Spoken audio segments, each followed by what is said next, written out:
Give everybody a few minutes. Lord, look at my. I'm feeling better today. I actually got out and put on makeup, but as y'all can see, I'm still really swollen and not caught right. Of course, that statement could be taken in a lot of ways. Everybody, a few minutes to pop in. I am fixing to put eyeballs on this elephant.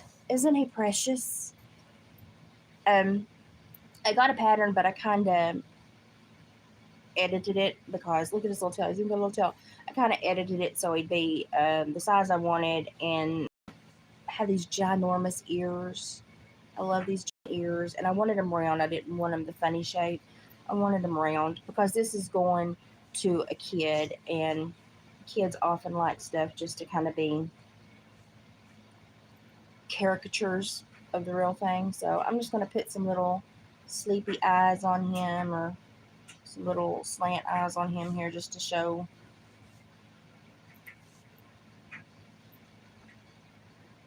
that he's sleeping or give him a little bit of personality. And then I'll be done. This is going to be going to a foster child who just needs something to hug, I do believe. So we're going to get this in the mail this weekend. It was nice to get up and crochet yesterday. I crocheted him yesterday. It was nice to get up and have something to crochet to do something nice for somebody else because the last couple of weeks all I did was kind of crochet for David to have stuff to at the markets and stuff, and that kind of wore me out. That was not, I mean, it was okay. I don't mind crocheting, but it was just not as fun as crocheting to gift people things. And like I know David buys all my yarn and crap, and that's the way that we kind of even out. Him buying all my yarn is, normally when he has these markets, I do make him some stuff to sell so he can recoup some of the yarn damage. Um, but it's much funner just to crochet stuff and gift it. And I still, as long as I've been crocheting, I still haven't made myself anything. That's kind of strange, isn't it? So I'm just going to put these eyeballs here on this elephant really quick. And I wanted to pop on and let you all know that I am finally, today's going to be like my first day I've been out of bed like the most because I have been really struggling with this flare and I'm finally coming out of it. But y'all, it was a rough one. It was probably one of the worst ones in a while. Everything since Helene has kind of been more of an issue with the swelling and the fluid retention with this stupid disorder, and nothing wants to really work. Ashley, honey, you didn't have to worry about being in here. Bless your heart, you got enough going on. If you hear something snoring, Lou is in the recliner taking a nap like she does for 23.5 hours out of the day. I have to force her to, oh, she goes snoring. I have to force her to play fetch just to get energy out of her. Um, she's become the little princess and does not exert herself for anything. So I've not even, like, today was the first day I tried to catch up on, like, Sabrina's videos and her interview with the two moms just chatting on Rumble and trying to catch up on the Boomathon and all that stuff. I think he needs a little mouth too, a little sideways, but I don't know. I love these big ears. I didn't want the triangle shaped ears because these will sag eventually, but I just like these huge ears. It's going to be like a pillow for a kid. I just love these huge ears. So eventually they will sag more and look like more like an elephant, but I'm kind of prepping for that with my sewing. There we go. But I think he's so cute. So the pattern that I took and then kind of edited was from Madeline May, and she's got really quick little patterns that work up really quick, and I just think he's cute. I just thought he was cute. I made him shorter because I only had so much of this gray yarn, and I made his ears a different shape because I wanted giant ears. So in a few weeks when he's been lived on, they'll kind of sag down to there, and he'll look more like an elephant. But I just love these giant ears, and I didn't want the triangle ears. It just felt like they hid his little arms. I don't know. And like the only thing I've crocheted, I sent my granddaughter a new goat because the goat finally bit the big one. That poor goat.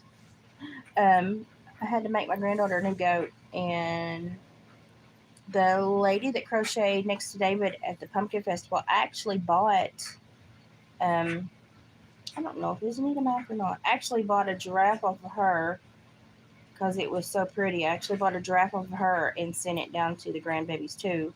So, but when my granddaughter got the package, she was like not in the mood to share with Bubba. So, but she has since then. Um, she loves getting crochet packages. That child, I swear.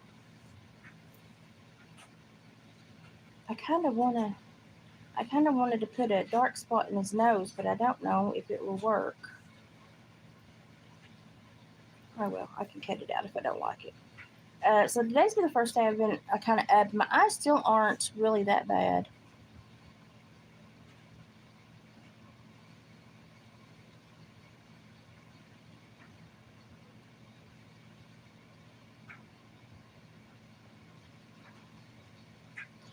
Oh, Lou's doing great. She did have a seizure uh, the few days after the pumpkin festival. It was a very short one. It's been the only one she's had in almost like 2.5, almost 3 months now. So they're getting spaced out. It was a very quick one. It took her no time at all to get over really severe anymore. And her health overall is doing great. Because of the seizure, I don't know if she can be spayed. The vet's on the line about that because with her type of seizures, they present in her REM cycle sleep or when her body really shuts down. So they're afraid that if they anesthetize her for surgery, that she'll go into seizure mode, and God knows what'll happen then. Um, so she finally did get healthy enough to have a heat cycle. She wore her little diaper and overall things, no problem. She didn't give us any problem about it. Um, she's getting fat as mud, so we're having to kind of restrict her food now. But I mean, I told her, you ain't gonna be in this house very long without getting chubby because everything in this house is fat.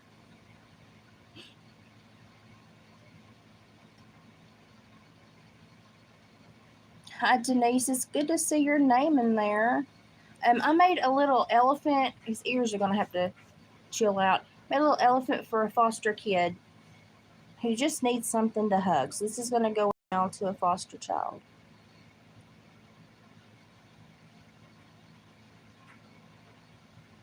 A lot of people with the cold snap that come on, they're having a lot of issues with it's not grass tetany, it's the other kind. This I shouldn't have flares because y'all know my mind does not work for weeks after flares, but they're having a lot of issues, and a lot of horse owners are having a lot of issues with the same thing that bothers the deer, the little mite thingies on the grass. My brain is not. My brain will. It will take a month for my brain to heal from this last flare because it was a flare mixed with like 4 days of migraines and oh my lord. Oh, I did. Somebody saw the frog that I made Sabrina, and they wanted a trio. So I did get those done, but it took me like forever to get these done because I was doing them in the midst of all the flare, and so I'd only work on them when I could. I made them all slightly different, but I mean they're the same but slightly different. I spaced their eyes and stuff different, sewed their legs differently, and so I made a little trio frogs. So these are cute. I like these grumpy butt frogs, and of course the draw to the grumpy butt frog is the butt. So, but I made all three of these, so they'll go to their home soon. Um, but I've been kind of lethargic and just in bed because this flare was so bad. It just kind of shut me down. Look at my gray hair just shining. This flare kind of just shut me down. Yarn. Make him a log to sit on. I actually was singing that song that you sing in kindergarten, and I kept like singing bits and pieces of it. It would just come out of my brain. So I noticed something was going on when they did blood because if I can show you on my arm right there, I had a band-aid on it for a while when they put that tape on me. The tape made my body reacted to the tape, and I had a big like spot here, and it's actually scarred me a little bit. and my body just reacted to the tape. So I was like, oh no, overreaction. And so I knew then that I had probably overworked my body over, and sadly, it's just wanting to have a few hours on a Saturday to enjoy myself. That's what my body says is overdoing it. Um, so I knew I was in a weakened state. And then when they took all that blood, and then but my body reacted to the tape. It didn't react to the needle or the blood draw. It reacted to the tape. So my body is strange. This disorder is strange. And after that, I just kind of tanked. And you can see I've got some spots on me here. I actually swelled, hived out, broke out. It was a pretty severe flare. Built up a lot of lactic acid in my neck and shoulders that I've had to kind of deal with. It's just been a very, very strange flare with this disorder. And I'm normally, Sal, I'm not normally allergic to them. And it's so strange the things that my body will react to. As much, as many blood draws as I have for all my tests that I have to do and all this crap, um, never do I really respond to band-aids or tape or anything like that, latex or anything. But I think it was just, my body, like I said, sometimes it won't react to anything, and the other times it'll react to a paper cut. And it always overreacts. And it's because it's your sympathetic, parasympathetic, and central nervous systems that's screwed up with this disorder. And so it just went on its own little whoo. You was about to sing that song too. um, but yeah, if y'all have not seen, Sabrina did on Rumble um, a chat session with the two moms just chatting, which was really good. I did watch it last night. Um, I hate the ads on Rumble. I've still got cotton in my ear. Don't freak out about it. A lot of it was just the cold nights, and I keep drops in it because I don't want anything else to react right now. So I'm trying to make sure everything stays plumb right now through the rest of this flare. I don't want anything else to act up.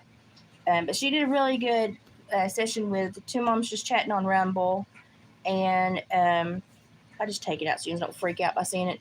And it was good. They had some technical difficulties, but the internet.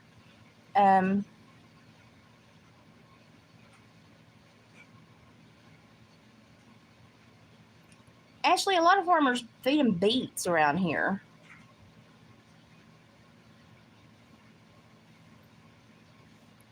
You never know what to go to eat, though. But yeah, a lot of farmers do a beet pulp mix, and it just helps their bodies and their immune systems. They do it for almost all the general livestock in the fall and the winter sometimes, especially if they have older stock. Hello. Y'all, I know I've not been on in a while. I've just been going through it with my health. And I was busy there for those couple of weeks around those markets. I really wanted to attend the markets because y'all know I don't get out very much. So I love to go to these festivals. And all I can really do is sit, enjoy them. Like the only thing I do is stand in a lunch line to get David a lunch, but I get to see people and talk and sit at the booth, and it's fun. I get to hear the music and kind of take in the season because I don't get out of the house very much with this stupid health that I've been experiencing the last year or so. And so I kind of shut everything down so I could just make sure that I did enjoy that. I got a curly Q on the very top of my head that's sticking right out. And I thought surely by trying to balance that I wouldn't have overdone it, but I think we had some colder mornings, and that was hard on my Raynaud's and a couple of other issues that I have. And I think I just overdid it, not even thinking about it. I think right now, to keep my health balanced, I literally have to be a homebody and just spend 24/7 focused on balancing my health.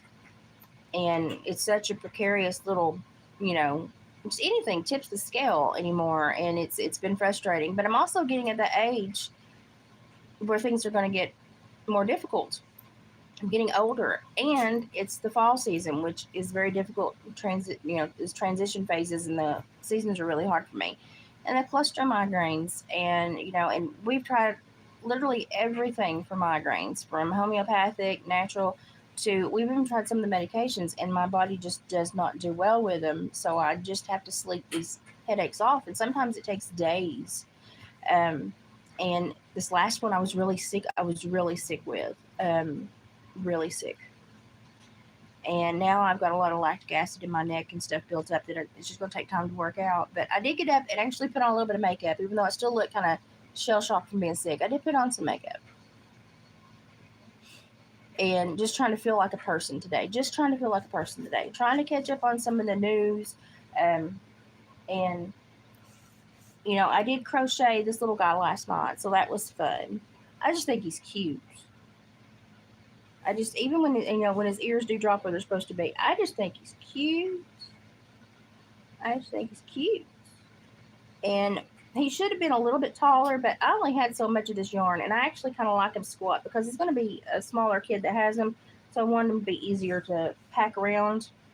So I just think he's cute. I'm wanting to make a fox, and I've got that Drift the Octopus pattern I'm wanting to do, but I'm kind of, everything hinges on my eyes right now. So the Graves' disease, I believe, has been flared up, which has probably caused a lot of the tanking that my health has done lately. So I think that's probably, but it's because my T3 is actually moving. My thyroid's actually trying to come back to life. So it's thrown everything off. Even though it's trying to work again, it's just thrown everything off. So that's probably part of it as well. But we're lucky that my T3 is moving, because it had been flatlined for well over a year, and they were fixing to take out my thyroid, and then we've seen movement the last 2 blood draws, and she's like, oh no, we'll give you some more time. So yay for that. But it just, I have to stay super focused on me, and if it's frustrating because I'm normally not super focused on me. Like, normally 99% of my energy goes to other people, and it's really frustrating for me to have to shut down and become such a little introvert to deal with me, but I have to do it at times. And it's frustrating. It's very frustrating. So, but if you haven't watched Sabrina's, like, she normally does Tuesday evenings with Boomasan. It's D as an ABCD, D Mind of Boomasan. Booma, Boomasan. And then she did the interview with the Two Moms Just Chatting, or Two Moms Chatting, Two Moms Just Chatting. You'll find it. It's on Rumble. Both of those were great. She actually did the voice message, "Are you okay?" Because I had just blipped off the radar, and she was getting kind of irritated because she didn't know if I was okay because I had been so quiet for so long. And I was like, "Yeah, I just went through a really bad flare and I had to just retract and heal." And but it was funny because normally I'm the person reaching out and going, "Are you okay?" So this time it was her turn. But she's actually, y'all, I've always known she was just a phenom. She's just so smart and so helpful and so bright and intelligent, and she just wasn't appreciated for so long, by the bulk of people that were getting her information. And so now it's nice. Everything she does, I just watch it with a huge grin on my face because people are appreciating her information.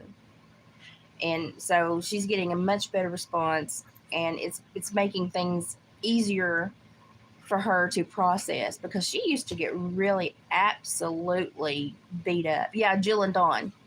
Yeah. And Dawn kept having tech issues, but y'all know.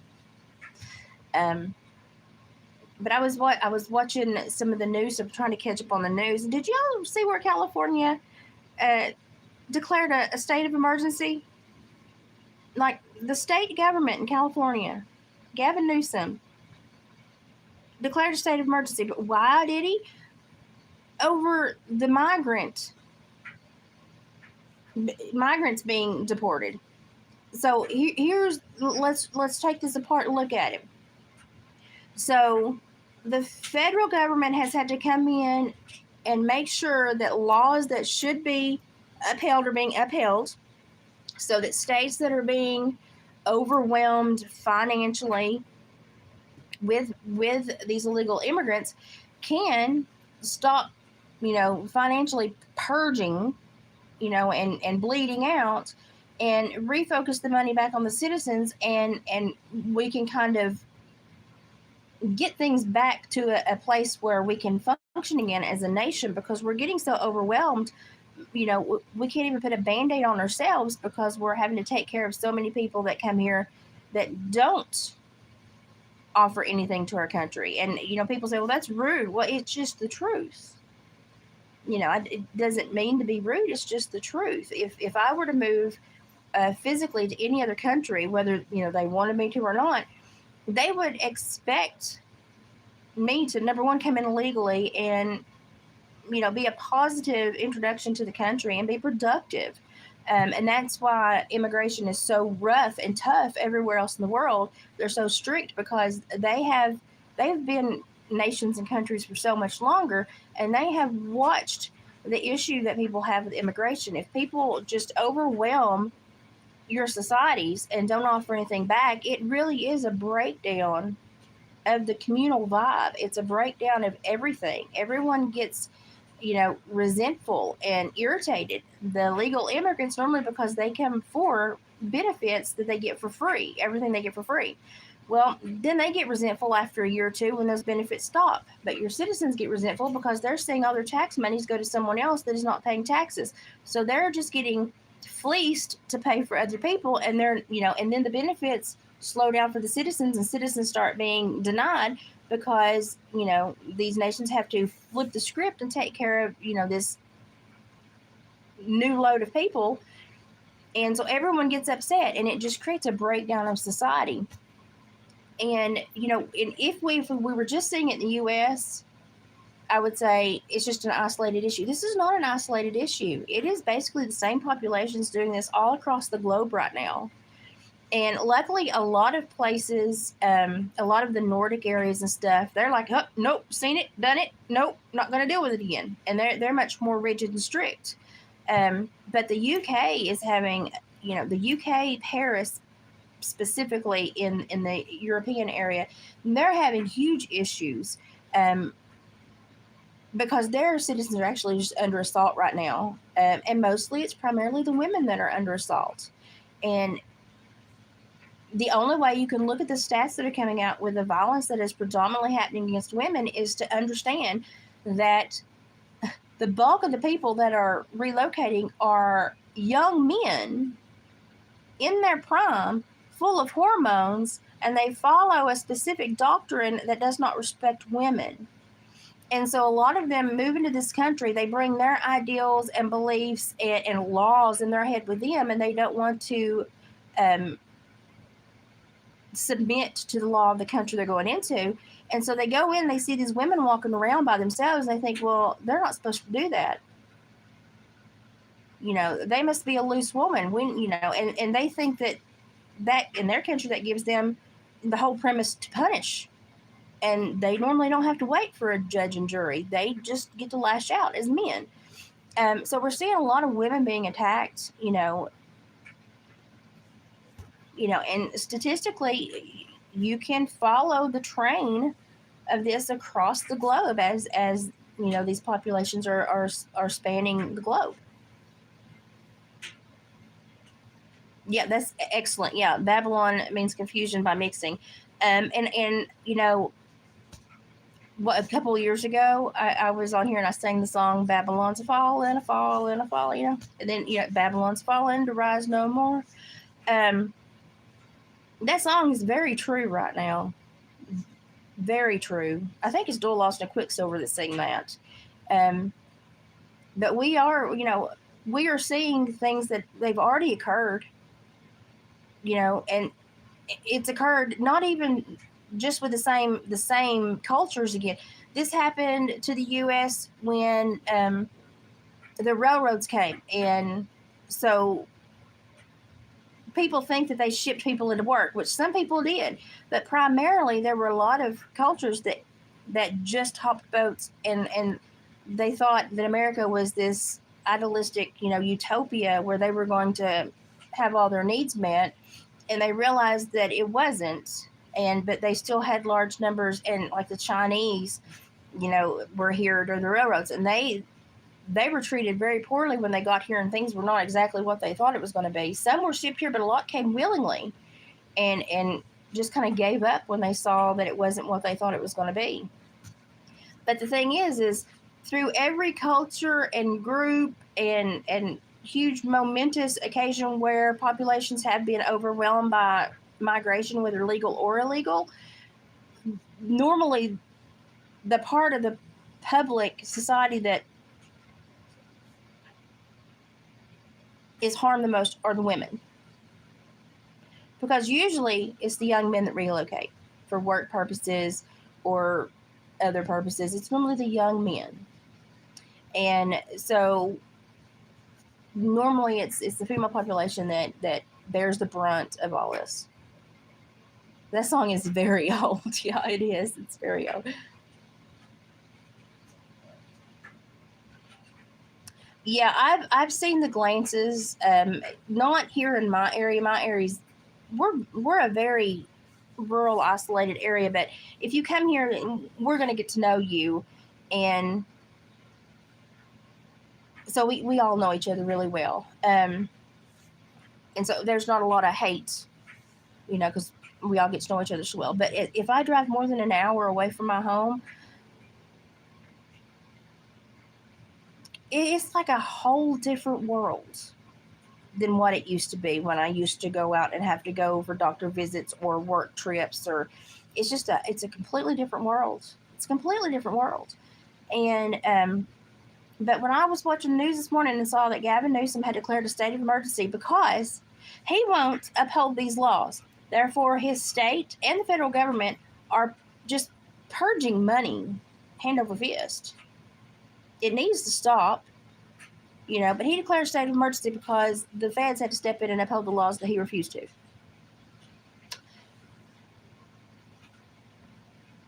I think he's used too much hair moisture hair gel. I think he's like, it's toxic at this point. But if you go and look at the stats, like in LA, the last week alone, there were over 50 stores raided to a point where they closed. The businesses had to close. These are happening so repetitiously that these stores, they're not even hitting the big stores. They're hitting little corner stores now. They don't even care to try to steal good stuff that they can make money on. They're just thieving now. So he's not even looking at business owners and his population that are being hindered. Why would you focus? Okay, if you're running a state, and you have to look at it as a business because you have to have the finances to keep the state running, to take care of your society, to offer things, to balance your, money's in, money's out. Why would you constantly be concerned about a population that is not helping to sustain your country, your state? Why would you not rather be worried about the people that are sustaining you? Because that's your biggest bang for your buck, right? So it's not about finances anymore, y'all. It's not. It's ply blank about power and forceful reformation that the populace does not want. And we can say that because we know the last election, the popular vote and the Electoral College, it was about immigration. And by far, this nation said, we need to fix some things. So why would you go against everything to lay your nation and your state on the line for people that don't benefit it? It's because you want something else. It's because you want something else. So the power and manipulation, we have to worry. We have to worry about when we start seeing governors. I'm talking about Gavin Newsom. We have to worry when we start seeing governors of states set aside their citizens and start catering to a non-functioning sect of the population.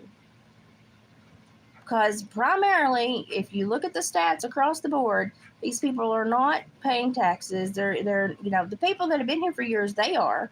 They're not the problem, y'all.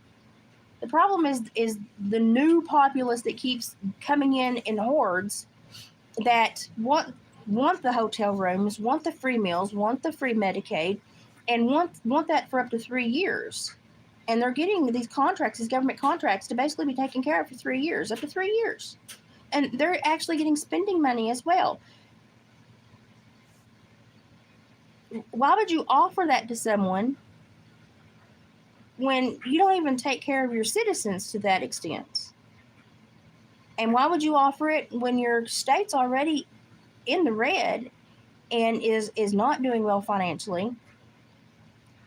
Why would you bleed out more money to take care of people that are actually not going to profit your state, benefit your state? So it's not about money, it's about power.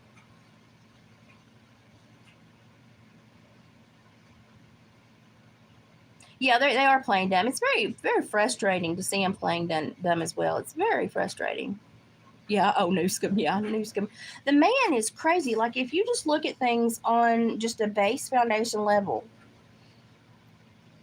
just like you run your home, that's the base that these states have to look at as well. You've got certain monies coming in, you got certain monies going out, and it has to meet in the middle somewhere. And so we can't keep, just purging money, for absolutely no benefit at all. You have to look at the nation as somewhat of a business. You have to be making some money. You have to have people that are productive and positive members of society that do pay their fair share, And I'm not mad at people that want to relocate here. Just do it legally. My new neighbor that bought that land, his name's Carlos, his wife's name Lupita. They're sweet, precious people. I like them a lot. Y'all know what I've dealt with for 20-something years.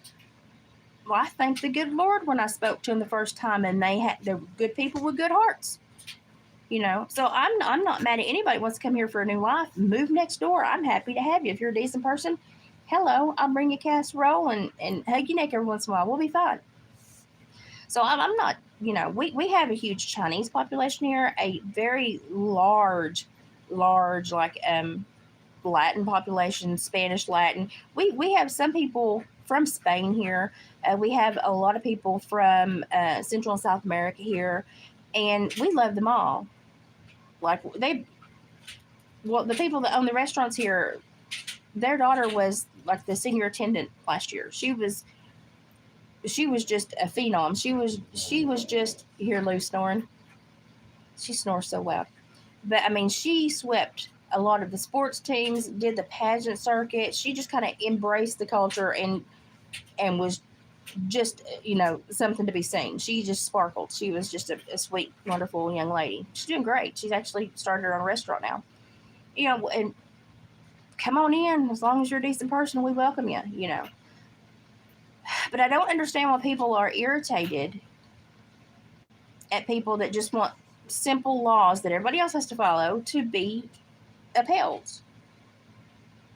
It's stupid. Yeah, and it's like your dad came here the right way. There's so much respect for people in this nation, for people that want to be here and do it the right way. Because a lot of our nation is based on immigration and these people that had these huge hopes and ideas and needed a land where they could, plant those to grow. So there's a huge, healthy dose of respect for people that are willing to start over and come to this nation. But I don't have respect for people that do it illegally, because that's a detriment to themselves and everyone else that they run into along the way. And I for the life of me, I don't know how this is not. I don't know how this is not called treason or an insurrection act by Gavin Newsom, because he is going against the foundation of our nation and stating that we will not follow federal mandates and laws. even though his state requires more federal funding than most all of them to function because he can't balance his own checkbook. So it's frustrating. Yeah, everybody here thinks that hillbillies are um, very like bigoted and racist. But when I met Carlos, he did not think we could communicate very well. But he found out really quickly that we could, and he just kind of looked at me. I said, I worked for a Puerto Rican man for a few years, and I said, I can hang on most of it, and he was laughing. Um, so we're doing pretty doggone good. Yeah, he's already gotten that trailer taken apart, did a controlled burn with the fire department. He's got the concrete in one pile, the debris in another, the metal in another. He's going to have to do another controlled burn. He's working the machinery and clearing the land. And like he's done so much in just a matter of a couple of weeks. And, and the first time I met him, I actually had to take Lou out and walk to the mailbox.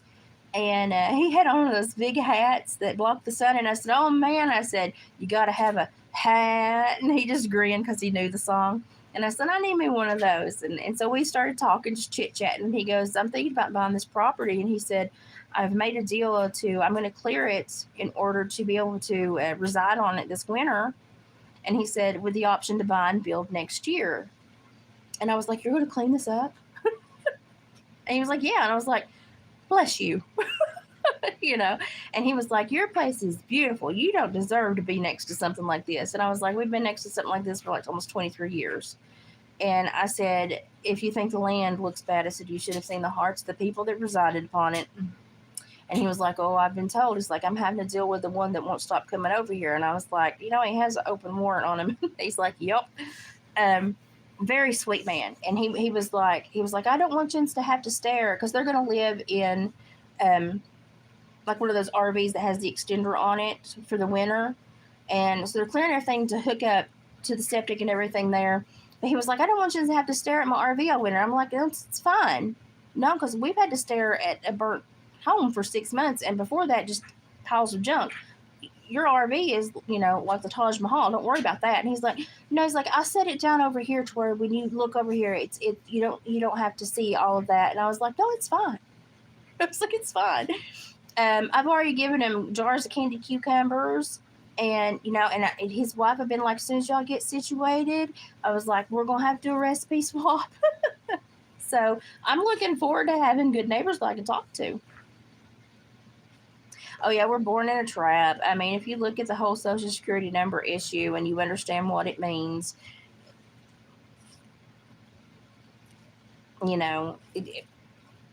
we're basically all slaves in some way, shape, or form.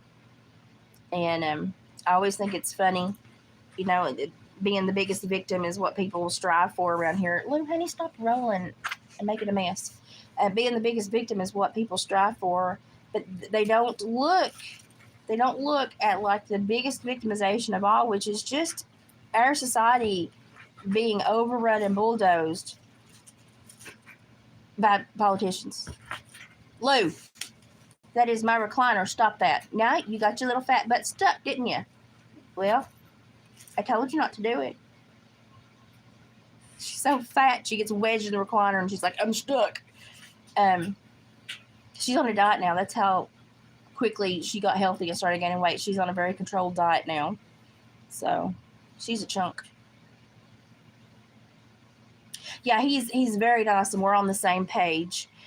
So we're the only two land, on this end of this road, on this road.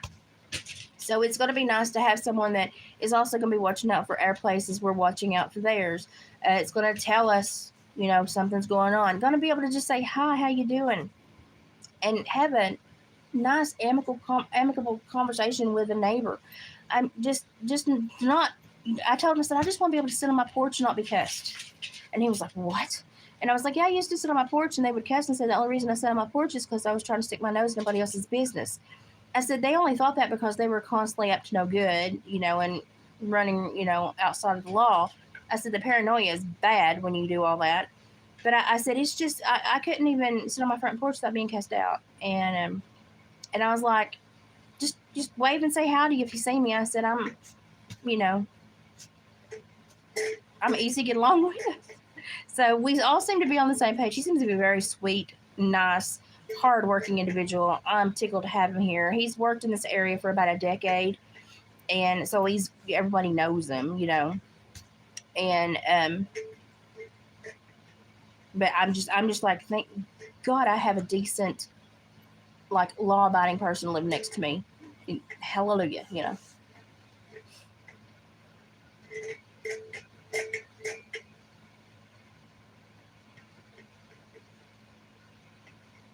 With a refined goat, I don't know.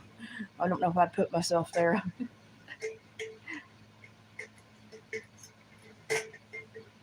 Hello, Kelly. Yeah, I had to put on some makeup this morning because I look so atrocious without it. I still look really weird with it because my eyes are still swollen. Yeah, the health is improving with the stress levels down. But I'm lucky. I could go down to the cattle farm and get away from this. That's how I've kind of defragged from all the mess that's been over there. And so a lot of the tension I could just vacate. And I'm down at mom and dad's a lot anyway, so that's primarily how I've dealt with a lot of the issues next door. And I feel bad because David can't do that, and so he's just been stuck here. Lula, what are you doing? Gonna show him how fat you are? Hang on, let me get my yarn on my lap. We know how that works out. Come on. Yeah, you're so fat you can't jump up anymore. Say, I fat girl. I fat girl. I fat girl. Oh, I'm fat girl. So I chunka. She's uncomfortable when I hold her now. She's a chunky. Go play with your frog. She got fan mail the other day, and she got a squeaky frog and like a little bear crinkly toy. And we've been talking about some of the issues with her health, her diet, and some of the stuff we go here. They sent some stuff to try that they found worked for them. And they sent me a pair of Boston Terrier winter socks that are they're adorable. It was just a very sweet friend mail package. It was very sweet. David, since he went back to the hardware store and got the stress of that last job out of his system, he's actually lost like 25 pounds and is doing a lot better. He looks a lot better. Of course, the hardware store, he gets a lot of coal lumber, and he sets aside, he builds those shooting houses. And his idea about that is, even with my health being worse than it was when back in the day when we first got married, he's like, if I build a shooting house and you don't have to be in the elements, and we can have a little bit of protection, you can hunt more, you can hunt more, and we can spend some time together this winter. And so he's happier when he builds stuff anyway. But he's doing a lot better. The transition was kind of rough because he got sick there for a while, but now he's doing a lot better. Seems like as soon as he started doing better, I tanked and took a huge flare. But it'd all work out in the end.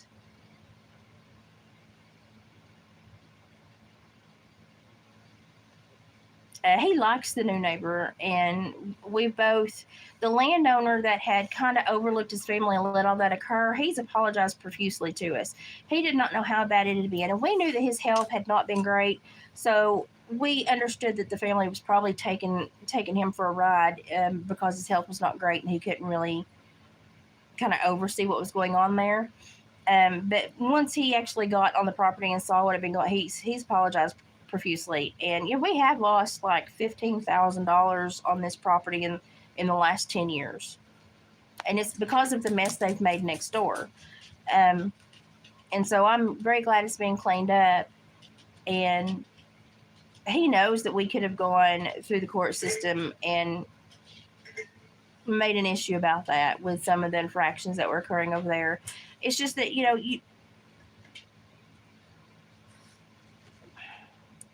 it's hard to look at somebody that lost their home to fire. Lou, what are you doing?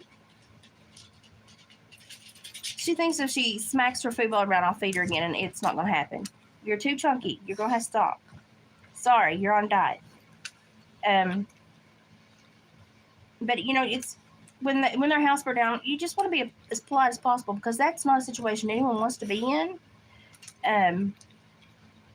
And you feel bad because people are, that's just something that is difficult for anyone. And so we were just trying to be as polite as possible, but then it got to where we couldn't be polite. Um, and had to start taking some stands and putting some boundaries up. But I told him, I said, when I finally reached out to you, it's because I really at that point thought you probably had no knowledge of what was going on the property. And I said, at that point, I said, you needed to know because there was police involvement. And I said, at that point, you're an accessory to anything that occurs because you own the land. And he got kind of timid when I said that, but I think it kind of shook the core of his foundation. He thought, oh crap, I really was. So he stepped up and he's doing a lot better. So I'm just very happy to have people that I genuinely enjoy talking to, that I know kind of have the same goals in life, just to have a simple, pleasant, good life. Just be kind, be good. And then I don't have to worry they're going to steal me blind, if I'm down into the mountain for a while at mom and dad's. It's nice to have neighbors that I know are not thieving idiots. So the vibe here has changed. Now, we're still having some issues with, that boy wants to come back on the property and cause some issues. He was hoping that after everything happened, his mother would vacate to like a Section 8 housing and he would get the property. So he's mad because he's never worked for anything in his life and he didn't really want to start now, and he's having to. So he's trying to cause some problems. But, like I said, he's got an active warrant. The cops are actively seeking him, so he won't be going around much longer. We're probably fixing to get another 3 or 4 years in the pen. So it's sad that somebody can't make better decisions, but that's on him. He's 40-something years old. That's on him. Get up there, sit down. No, you're not going to be a booger. Get up there, sit down. No, go sit down. Thank you. Stay. Play with your frog. Thank you. Make noises over there. I'm here to tell you, we're going to recipe swap. No, you stay over there. We're going to recipe swap because I am super excited. Because, listen, if I could pick my favorite kind of food, it would have a heavy Mexican undertone to it. It really would. I really like a lot of their recipes. And I would make a whole lot of them if I could find like a really good, solid recipe for it from somebody that actually cooked it instead of just a restaurant, actually really cooked it. And so I'm super excited. Super excited. And he really liked the candied cucumbers. A lot of people have never tried them, never seen them, don't know what they are. He really liked those. So, but it's been a very pleasant experience so far. And he knows that he might see me and he might not. Depends on where I am that week and how my health is and what's going on with mom and dad. And he's like, well, I'll look out for the property. And he's like, you do the same. And I was like, absolutely. So super sweet guy. Yeah, I'm like almost anything would have been an improvement over the last neighbors, but I think we really got lucky this time. Because he is just, I don't know anyone else that would come in and put the work into this land that he's put into it. And he's happily done it. So I'm just like, he's worth his weight in gold to me right now. So I really like it. So that's better. Mom and dad actually took a trip with like lifelong friends, a couple that's been their lifelong friends. They took a trip to the Smokies and they're back now. They got a few days out. And I know it's like every time that like I get quiet time or something, or like all the markets and everything ends, and I get, it's like my health tanks. It's like, oh, we've got a minute. Okay, we're going to flare, but at least I'm through it. I'm coming out the other end now. I don't feel very well yet, but I feel a lot better than I did. I just got to work this lactic acid out. If you have ever had, it's lactic acidosis. I think that's what it's very painful and it can be very dangerous too, but I've had it worse, so I'm not super worried about it being at a dangerous level right now, but it's just going to have to work out, and it's making a lot of sleep and the rest I need to heal kind of impossible right now. She's up there just licking her bowl going, feed me again, woman. She's on a diet. And we have to incrementally change her food when we change the amounts of stuff because she's so sensitive. Her gut is so sensitive. So you would think I'm starving her, but she's getting fed probably more than she needs to be. We're still decreasing She's fat as mud. She's so fat. You can lick that and then come put your paw on my knee all you want to, but I ain't feeding you no more. You can do the cute eyes. It don't matter. It's not going to happen. She'll come and just put her paw on you. Watch. She'll reach and put her paw on you and pull your hand over me. Hang on. Let me put this down here and you can see her. Watch her do it. Watch this.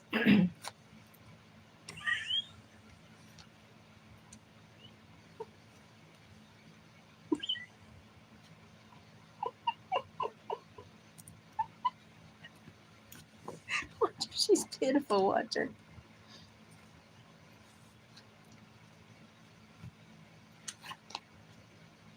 What are you doing? She's like, my fubo's empty. My fubo's empty. Hello, my fubo's empty. Hello.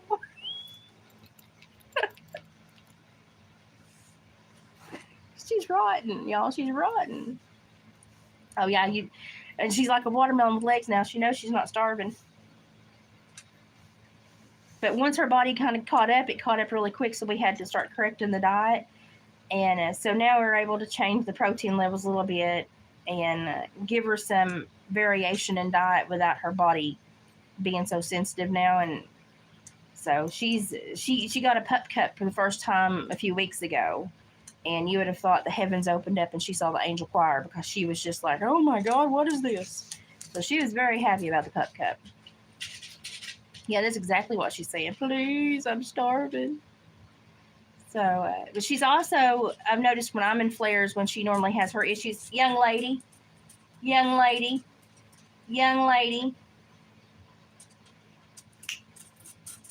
up there. I didn't know you can't sit in my, no, Lou, you're too fat to jump now. You're too fat to jump now. I know. I mean, you can jump, but you just don't have a place to land anymore. You're too chubby. But she's doing really good. She's not used to being chubby, so she gets out and tries to do her Boston Terrier parkour, and it's hilarious now because she ends up just rolling like a buffalo that fell over. It's hilarious. She's doing great. Her body's finally healthy now, so we're trying to catch up with the diet and get a happy medium going, because she, for the longest time, would not put on weight, and it was really hard. We had to up her protein and change and tweak stuff, and she's doing pretty good now. So, but my eyes have still not caught up with me physically, so I'm probably going to be another couple days on that. She's standing at her cabinet where her food is stored, like, it's in here. Someone's too smart for her own good. I've got a plate that's like a small tins unit, and that Mom used to use it, but she got a different one. She wanted me to use it for my feet and my circulation for a few days. And I found that when I keep it on a very low pulse and use it, she will actually want to come sit on it. And I'm sure it probably makes her feel good, because, you know, we've learned from that book we're reading, a small amount of electricity is beneficial for your body. And I have a very low pulse going for my circulation. She actually wants to sit on the darn thing when I'm using it, and it cracks me up. And so I will lower it and let her sit on it for a couple minutes. It has a timer, so I time it to go off. And she's really loved that thing. So I've given her small doses of it. Young lady, park it. You're not going to get fed. And she thinks if she gets up and she's a problem, that I'll feed her so she can be still. But that's the old people that you snookered that way. I don't get snookered that way. No. She's like, doggone it, man. She's still primarily David's dog. She loves him. He was actually going to take her to the farm this morning and do a video for y'all. But he, by the time I had gotten mobile this morning, he was like, I'm behind. And he had to go in at like 10 this morning. And so he got up. Lou, she goes down there and tries to check on that bobcat mount. We call her boyfriend. But he was going to take her to the farm. He had some stuff to do this morning real quick at the farm. He was going to take her down there and do a video and let y'all see what they do when she goes with him. And he was just running too late. So he said the next morning he could. You leave Daddy's Trapping magazine alone. He had that last night reading it while she was in his lap, and she thought it was a big thing to put her paws on the pages and he would turn them, and she just tried to pull it off the ottoman. You're pitiful. Oh, no, don't lick me. You're pitiful. So I'm a fat chunky lady now. I'm a fat chunky lady. Wait, she's in the last hole on this collar and fixing to get a bigger one. Oh, I found a sweet spot. Oh, I found a sweet spot. Oh, I found a sweet spot. But yeah, she got a mail package the other day saying it was fun. I enjoyed it. She got new toys. Yeah, it is. It's getting really hard to find good people, isn't it? It really is. It really, really, really is. Well, she's just begging now. She's like pitiful. She's just begging now. She's doing so good, y'all. She's doing so good. Even with the seizure here and there, she's doing so good.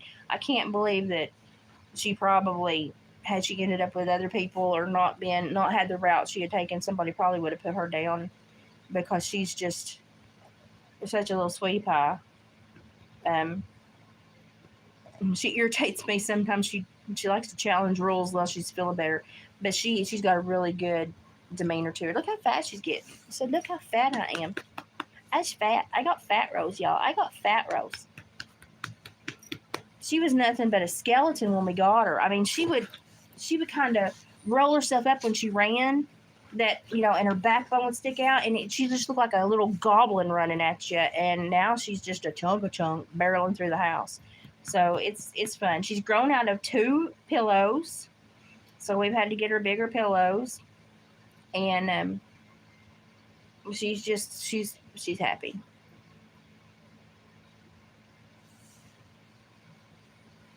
So, but I just wanted to pop on and let you know I'm getting better, and I'm going to try to be a productive person today. And I've been going most of the day. Lou's going to have to take a nap soon. She's also ambling because it's nap time.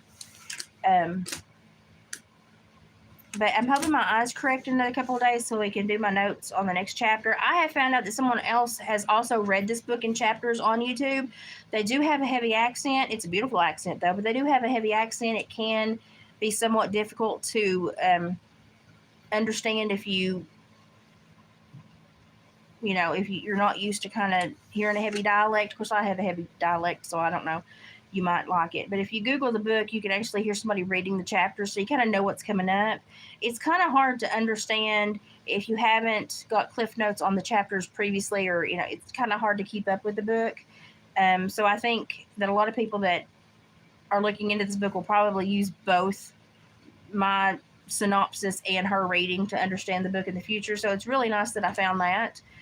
So that is on there if you want to go and check that out. I just know that it's a heavy information book, and there's a lot of bullet points in each chapter, and it's very helpful to have somebody pull those points out, so that you kind of know what to be looking for and what to put in the bank so that you can, use it later on the next chapters.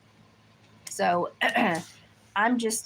my eyes, y'all know how bad my eyes have been, and it's the Graves' disease. So I'm hoping now, since I'm through this flare, I will have more of a stable time period that they do better. And they are correcting. They're just still everything's really fuzzy.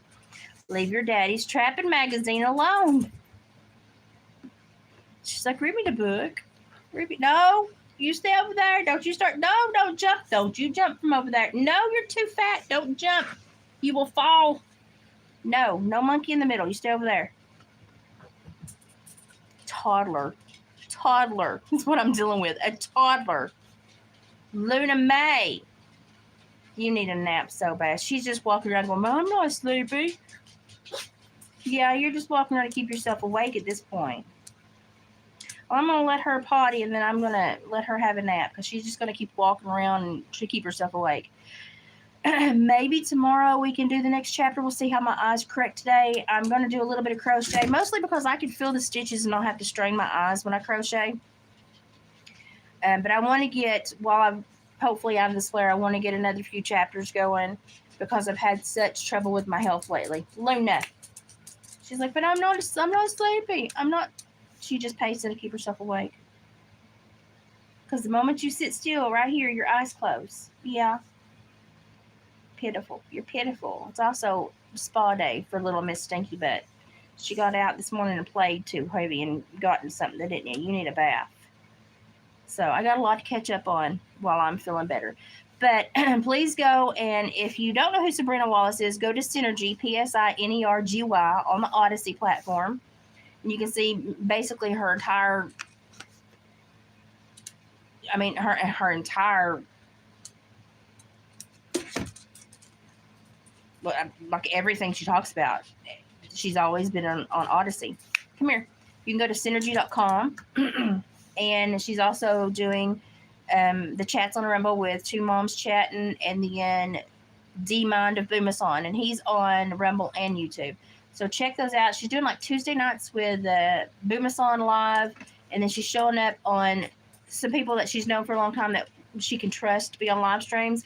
And she's brokered the idea of me joining in on a few things too, but I've been so sick lately, I've just not been in a place to do so.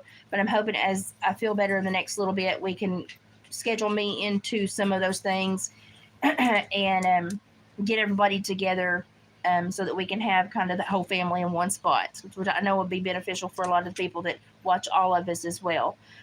So we'll try to make that occur. And a lot of it is just tech issues because I am in Podunk. So it'd just be internet tech issues. Come here. I know, you're just trying to keep yourself awake. So that's what we've got coming down the pipeline. So I'm hoping that I keep correcting pretty quickly. And this was just a really bad health flare. It's a really bad one. Yeah, it'd be fun to get everybody together because it's kind of like, everybody you go watch, you kind of see the family in the chat. And it'll just be really fun to get us all together and just create another tier, another level of communication and information and exchange of ideas and opinions and stuff. It's just going to be a good vibe, I believe. So that'll be fun. Oh, Lord, dog, you're killing me. Little miss, I'm not asleep. I can stay awake, Mama. I don't need a nap, Mama. I'm not going to go sleep, Mama. She's like a toddler. She doesn't like her naps. She loves her naps, but she doesn't like being told to take them. But if she doesn't take them, then she gets her sleep schedule off kilter, and we have problems with seizures popping back in. So she really does have to have a structured life, but it's not like a huge issue. I think, anybody that's been a mom would deal with it just fine. From Front Porch Sitting and Chatting. I just hope that we don't have tech issues and then it does work out. Because I am so rural, that is one of the issues that we normally have. So I'm just hoping that we can make it all work out and we don't have huge tech issues. So that's what I'm just got my fingers crossed that it goes through without a problem.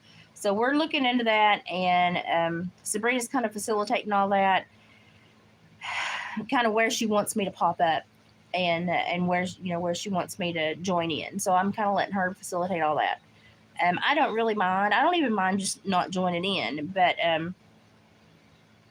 she's kind of talked about it yesterday a little bit, and I'm not opposed to it. So if they want me there, I'll be there. If not, that's fine. I just like to watch her get the response from people she deserves to get.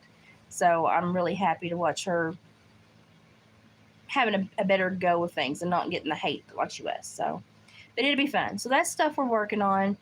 And I've just got to get my strength back. I've been up this morning and I'm already tired, but I am doing better. So I know it's just getting my strength built back up and my eyesight unfuzzy.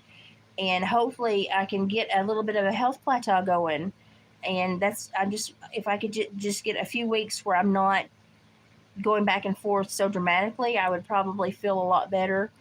And just get some stability going again where I'm routinely doing the stuff that I was able to do. It's just my health during transition seasons, it sucks. So y'all know, if y'all been with me a few years, but I've got so much stuff that I want to do, that I need to do, that I'm excited to do. And it's frustrating for me as well when I can't do them. And I know it's frustrating for you all when we get hiccups in the routine we had established, especially when we're trying to get information and data out of books and stuff. And it just relies heavily on my eyesight, which sadly is affected primarily by this health issue I have. So that's where we are. But like I said, if you Google the Invisible Rainbow or you YouTube search the Invisible Rainbow, there is a woman that is reading each chapter. She does have a very heavy dialect, but I think it's pretty. But if you want to go and listen to her, go right ahead. If you still want the bullet points, then as I upload the chapters, feel free to come back and just do a secondary education with me. But I'm glad that somebody is just reading the book throughout. That is not something I think my eyes would allow me to do to any level to do the book justice. So I'm glad she did that. But as we can schedule stuff, I will let you know. I'm sure Sabrina will also let you know. If you're on TikTok, go and look at all the clips of Sabrina that are being shared. I try to, on certain places where they also put information that's not valid, I try to step in and go, okay, actually, that's not true, but I'm glad you're sharing the information. And then I try to correct stuff. So I'm trying to police all of TikTok right now, which is very difficult. But, people's imaginations are sometimes dangerous things, and I just don't want them creating untrue narratives that go along with Sabrina. So I'm trying to just kind of police that. And it's getting better since people now know that we can ask this lady and we'll get a truthful answer. It's getting better. The fiction's getting less sci-fi. So that's getting better. But if you're on TikTok, there's so many people sharing her work now. And it's good to see that people are actually consuming the information and no longer acting like, she's a threat. I always find, she's just reading books and telling you about government programs and like companies that are doing these strange things. And it's just so strange that people are terrified of just honest, factual evidence.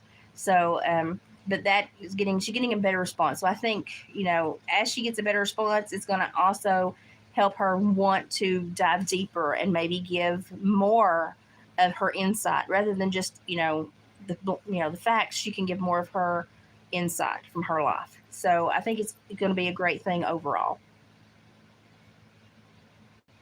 Oh, she does. She does so much research, and she listens to everything in like 2 and 3 times the speed. So that's how she composts a lot of data. And normally she'll be reading something and listening to something at 2 or 3 times the speed. Like when she stays here with me, I'm always just flabbergasted how she researches, how much she can process at one time. And I'm pretty good because I used to do transcription. So I'm really good, at listening and doing multiple things at once and at processing information. But I've never seen anyone do it to the ability that she does it.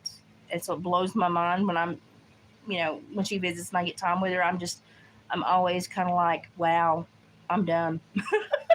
that's how I feel.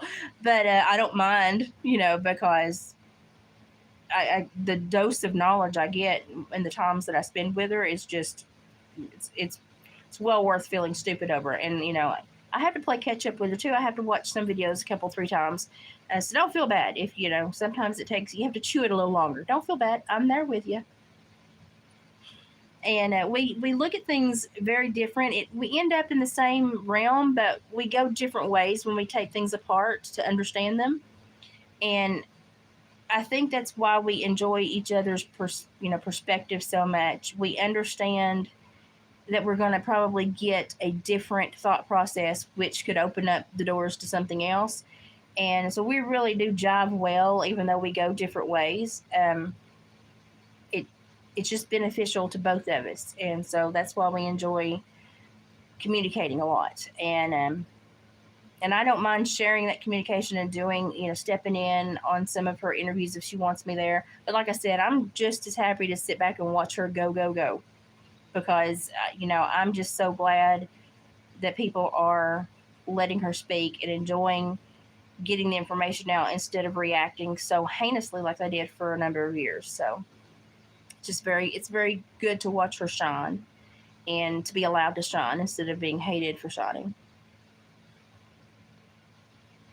I'm timid about the 4th wall, but y'all know the issues that we've had with social media lately. So, but she's trying a lot of new resources, and that's a great thing. And I'm hoping she finds one that works. I wouldn't care to, she finds one that works really well to jump on as well.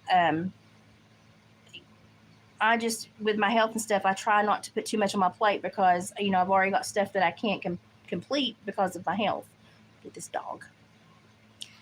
So I'm trying not to add anything else on my plate because then I feel like I'm getting behind even more when I have these flares.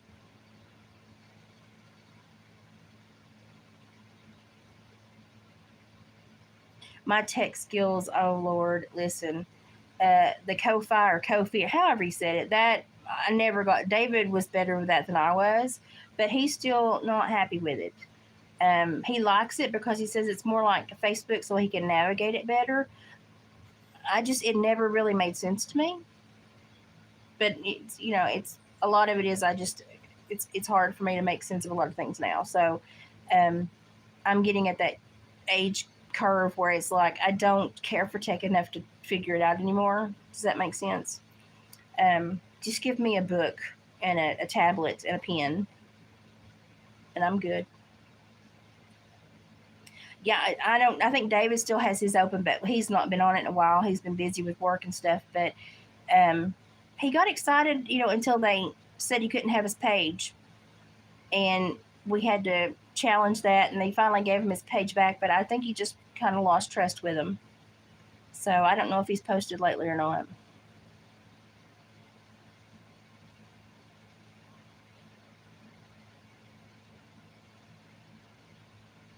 Everybody's getting in the holiday mood now. I've not really yet. The next thing that David's going to is the Grinch Fest, Grinchmas, and so he's asked me if I could complete a few things. He wants me to finish that fur mantle, but he wants me to blend it with something he bought, so it's more of a Renaissance Viking thing. And I was like, that's fine. Um, I still got part of a bobcat hide that I want to turn into another clutch purse. Um, and he came back with only two dream catchers from the pumpkin festival. So I guess I'm gonna have to make a bunch of dream catchers. So I told him he would have to harvest the willow because I just don't feel like going out and harvesting it. I said, if you'll bring it home and just tell me when you bring it home, I said, I'll make sure it gets bent and so it can dry. So I've got a lot of work to do if I want to send stuff with him to the festivals. And I try to because, like I said, he buys most of my craft crap. So it's my way of giving back so he can make some money so he can buy me more craft crap. Yeah, well, and this is a good comment. Remember when we could remember phone numbers and stuff? So there was a lady that she lives a very different life than I do, but I like to watch her channel and to see some of the struggles that she talks about because it comes from a different place than I see. And she was talking about after COVID and everything, she's struggling to get back out there and feel part of society. And I'm like, that was the point.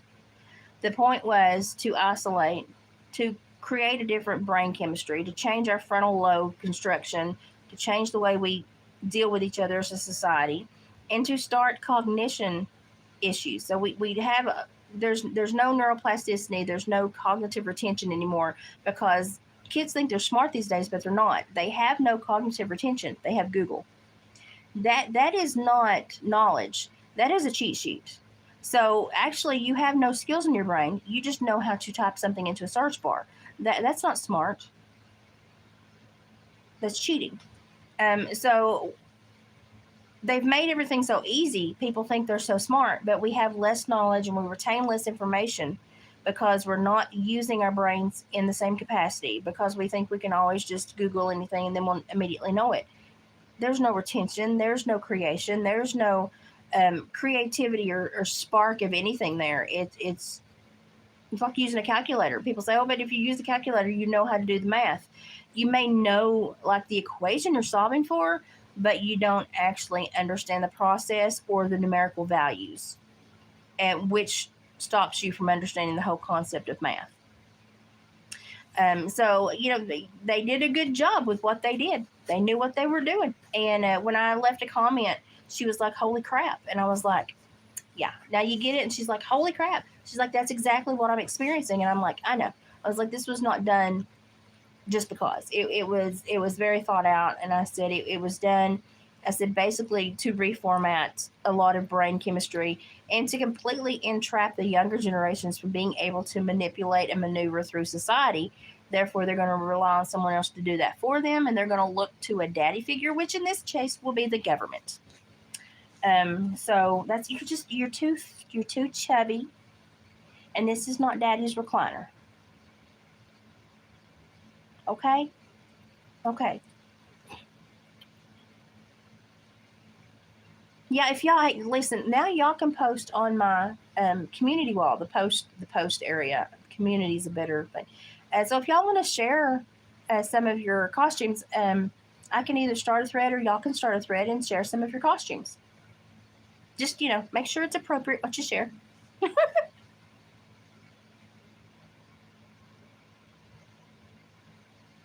It's so silly how people.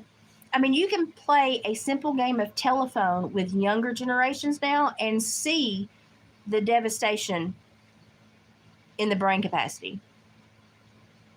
Um, when I was working in wilderness camps when I was mid 20s, you could already see a loss of function there. Okay, you're gonna have to stop.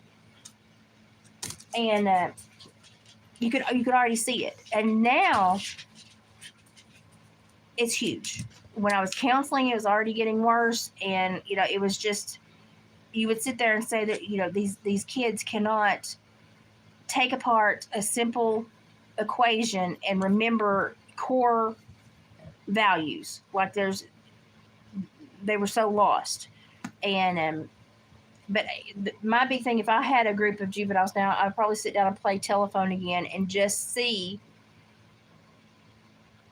how it changed, how the portrayal of the information, what kind of spin it took, how much different it changed, what it was in relation to now that when they changed the information, because you can see kind of what's prominent in society, what is they kind of take it always to a moderately unhealthy, funny, socially sarcastic, and almost inappropriate place.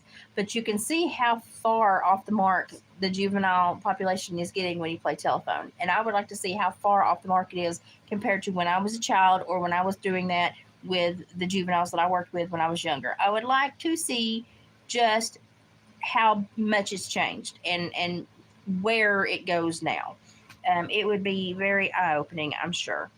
So yeah, if you've got a group of kids handy, play that game and see where they take it. You're probably going to get a very eye opening moment. So, but I mean, you can ask a kid, what does this word mean? And they'll bring out Google. But if you have a vocabulary and a capacity and a root knowledge of vocabulary, you can almost figure out contextually any word. So if you're discussing a word and they have to pull out Google, it's because they've lost so many root skills that they don't have a foundation to build upon anymore. So just because you can Google something, it doesn't mean you're smart. There's no retention. There's no formation in the brain. There's no neuroplasticity. There's no information highways firing in the brain. Our brains are probably gravel roads compared to what it looked like in people our age 3 decades ago. And I'm always surprised that kids think they're smarter now because they can look something up.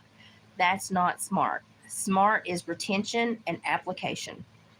And I don't see that anymore in people in the younger generations. Don't see it. So that's just something to think about. I get frustrated with these young people that think they're smart because they can Google anything. Take away Google and what can you do? Because I can still farm, I can process meat, I can hunt herbs, I can hunt roots, I can make soap. What can you do? What can you do? And but they don't see it as that. They see anything they can do as a skill. It's not. It's not. I know you're right. That's. I mean, it's honestly, I don't think they retain any knowledge, even phone numbers. Like they're not in our memory bank anymore. I can still remember phone numbers I had as a child. But these kids these days can't remember anything. So it's frustrating. I have a lot of conversations with people about that. Um, but it's by design, and that's why we have a community now of young people that are so easily swayed. Their minds are so easily changed, and they can't even fathom what is wrong with the governor declaring a state of emergency because federally they've had to step in and uphold laws that he refused to, but they think the governor's doing the right thing.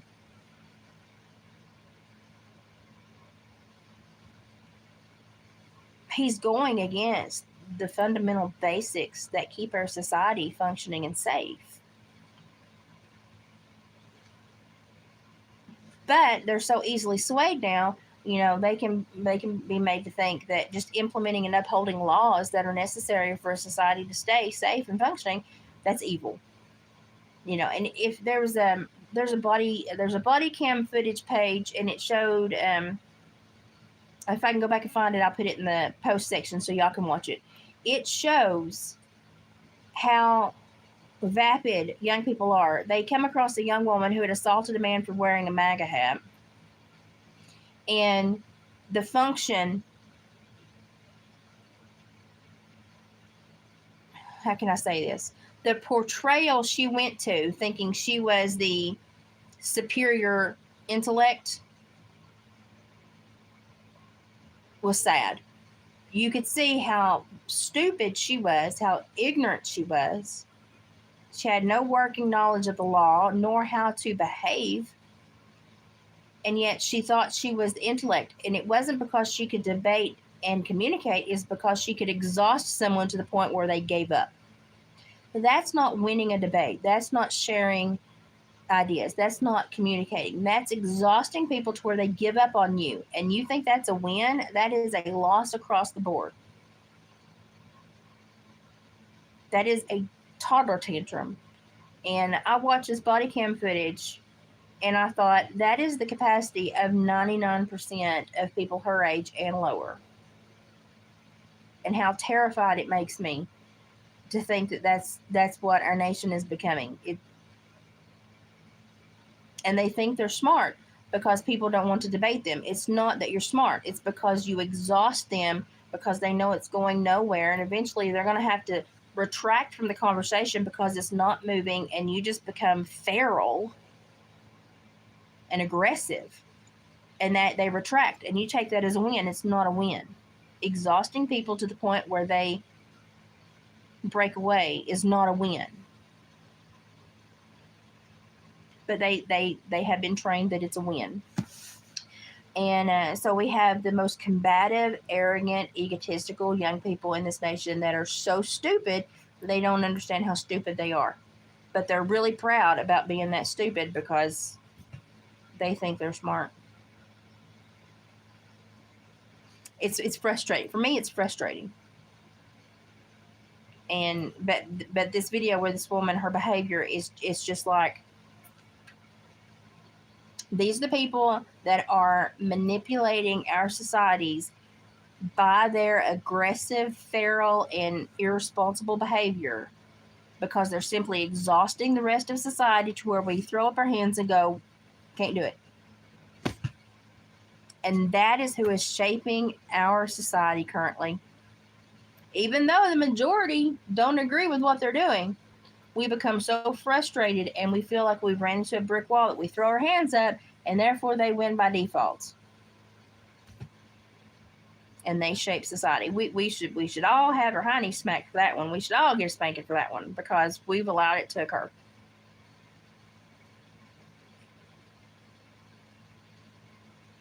I go into a room and I genuinely hope that I'm not the smartest person in the room because I want to learn. And if I ever go into a room and I don't think I'm learning, I will leave that group of people and go into a different room.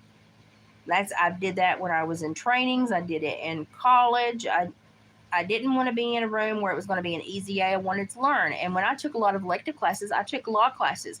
And my it was like counselors, what they call them, the person you had to report to that told you if your schedule was appropriate or not. God, why can words escape me right now? I shouldn't have had this flare killed my brain. But they would get mad at me and they said you could have a much higher GPA, which my GPA was fine, but you could have a perfect GPA if you would just take these fly classes. If I'm paying thousands of dollars, I want to learn something, so I'll just take the law classes. So I took real estate law and a bunch of law classes, and because I wanted to learn, but they wanted me to have a higher GPA, which was my GPA was fine. I was in the top of the class anyway, but they just wanted, like a trophy score, but I wasn't gaining any knowledge. I was sitting in a class that was not necessary, that wasn't teaching me anything, just to stick my nose in the air and say my GPA is higher than yours. That's not a win for me. I needed to be, if I was going to be paying for an education, I wanted to be educated. So I took law classes. Yeah, I mean, if you're not actively learning, then what are you doing? You're not navigating the world around you, because you have to learn every day to do that, because the world changes every day. Needs and requirements change every day. So I don't know. If I ever get stagnant, I get frustrated, and I think that's why I get frustrated when I'm in a flare, because I can't read and do the things I enjoy doing. I get really frustrated when I'm in a flare, because it's like I have to stop everything and focus inwardly, and I get really frustrated when it feels like I come to a standstill. Very. So, but I don't know. I will try to go back and find this and share it on my post page so you can watch the behavior of this woman.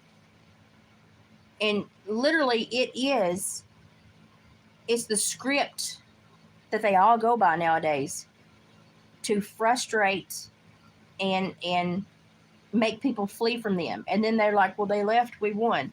You exhaust people. That's not a win. A 3-year-old does that in Walmart.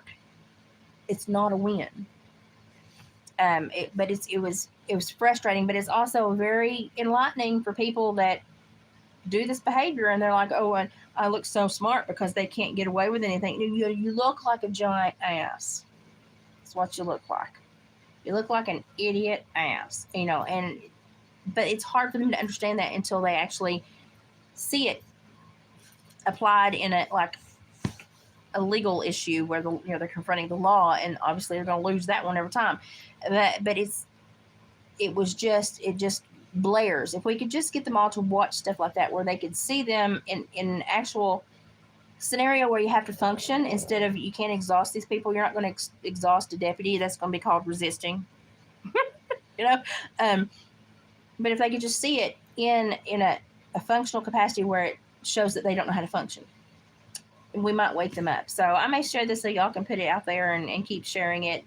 And but it was just, for me to watch, it was frustrating, but it's very enlightening for other people to watch. And it's sad when you have to say they're all learning this behavior instead of learning how to communicate, debate, reason, critically think. They're just learning how to exhaust people to get away with anything. That is our society. And it's sad. And I think I'm going to end on that one, because I'm going to have to let her go out. She's finally given in and said, yeah, I'm going to have to take a nap. She's made a bed over there. I'm going to let her go out, and I'm going to let her take a nap. And I'm going to continue to kind of heal, and hopefully my eyes tomorrow may be a little bit better. If they are, we'll try to get back into the notebook and hash out the next chapter. If they are better tomorrow, they come in, like, I'll have an hour or two where they're good, and then they start fuzzing until they get back to where they're actually okay again. I will try to use the little bit of time where they function to get caught back up on the book, because about the time I thought we could get back into it, I went to flare and tanked. So I'm right there frustrated with you. I would like to have a few more chapters and be moving forward again, because I feel like I've been stuck for a good 2 months now. Y'all have a wonderful day too. And everybody that's coming in here, I see some of your names that are similar and stuff on Sabrina and Boomasan, and so I appreciate you popping in. I know that I have a different life view. I know I talk about things differently. I do like to just kind of chit chat, chew the fat, and visit. especially when I'm coming in and out of these flares. It's just a nicer way to keep y'all up on what's going on rather than try to do a craft or something or elaborate on an idea when my body's not functioning. So I appreciate you just coming in and chit chatting with me today and visiting for a spell. Um, I am trying very hard to heal and stay at a better plateau so that we can get back into the studies, get back into the deeper discussions, and so I can hopefully um, go into some of these online platforms with Sabrina and do some stuff. So she um, opened that discussion yesterday and wanted to do a few things, and I said, yeah, as soon as I'm better, absolutely open to that. So we'll see how that works out, and as soon as we schedule something, I'll let you know. I'm perfectly fine just watching her do her thing. But it would be fun for everybody that watches all the channels to see us all in like the same place at least once. So it would be fun. I will. I'll tell David y'all said hello, and he's still going to try to take Luna out to the farm and show you what they do when they go out in the mornings and have their daddy-daughter mornings. That's what I call it. She enjoys. She used to be terrified because she thought every time she got in a vehicle, she's going to end up at a different place. Bless her heart. Now she's learned that when she rides, she goes places and she comes back. So she's all about going places now. She really loves to go with David, and she's very well behaved for him. It's kind of frustrating. But he wants to share that with y'all because he gets such a giggle out of it. And it's so funny because people see this big burly man and then they see this little dog. And bless his heart, he's never really had a man's dog. Well, we've had some healers that he's hauled around, but he's always had like a schnauzer or a wiener dog or a little pug mix. But I think he's gotten through that because he just likes to take her around now. And they go out in the mornings and she acts like a farm dog even though she's not. And it's funny because he'll come back with stories about her behavior. But he wants to share that with y'all. He just got a late start today. And so we'll try to do that in the next few mornings. And as soon as he gets the video, if he doesn't have time, I'll try to edit it and throw it up for you pretty quickly because I will enjoy editing that just for the sheer laughs that I'm going to get. Everybody calls me Mama Liz. Like when I worked with kids and stuff, I would always have to correct them, but it was just an underlying theme. I was called Mama Liz. When they would talk, did you tell Mama Liz about that? It was not Miss Waters or the counselor or, it was, the behavior specialist. It was, did you tell Mama Liz about that? And so I am the mama hen. It's funny because I don't really identify myself as that when I'm in groups. I'm kind of a little mischievous turd, but apparently that is a very prominent feature I have when in, I guess when I get in kind of a matriarchal position sometimes when I'm in heavy discussion. So I get it. I think it'll be fun. So I'll get that edited as soon as he can get it done. I'll try to throw it up real quick. I'll just take that from him so we don't have to wait for him to edit, and I'll get that up for him really quick. So maybe he'll be able to do it the next couple of days. So he just was running late today. By the time I hit the floor, he was already, he said, probably an hour behind schedule. So, and he had to be at work at 10 today. So I am going to try to deer hunt and rifle bear hunt this year since he's got the shooting houses if my health holds. I didn't try any kind of archery even though I have a crossbow. I didn't try any of that this year. I've been too weak and too sick, and it just wasn't something I felt confident doing this year. He's got the nuisance permit for the hogs, and so I'm wanting to join in on that on some of the cooler nights. And he went out the other day and was trying to kind of get the new map for the coyotes figured out for trapping season that's coming up. So he's probably going to get really back to his videos prominently on the channel again. And y'all know that mine just kind of pop up with as my health allows. Can you get some deer meat? I don't know where you at.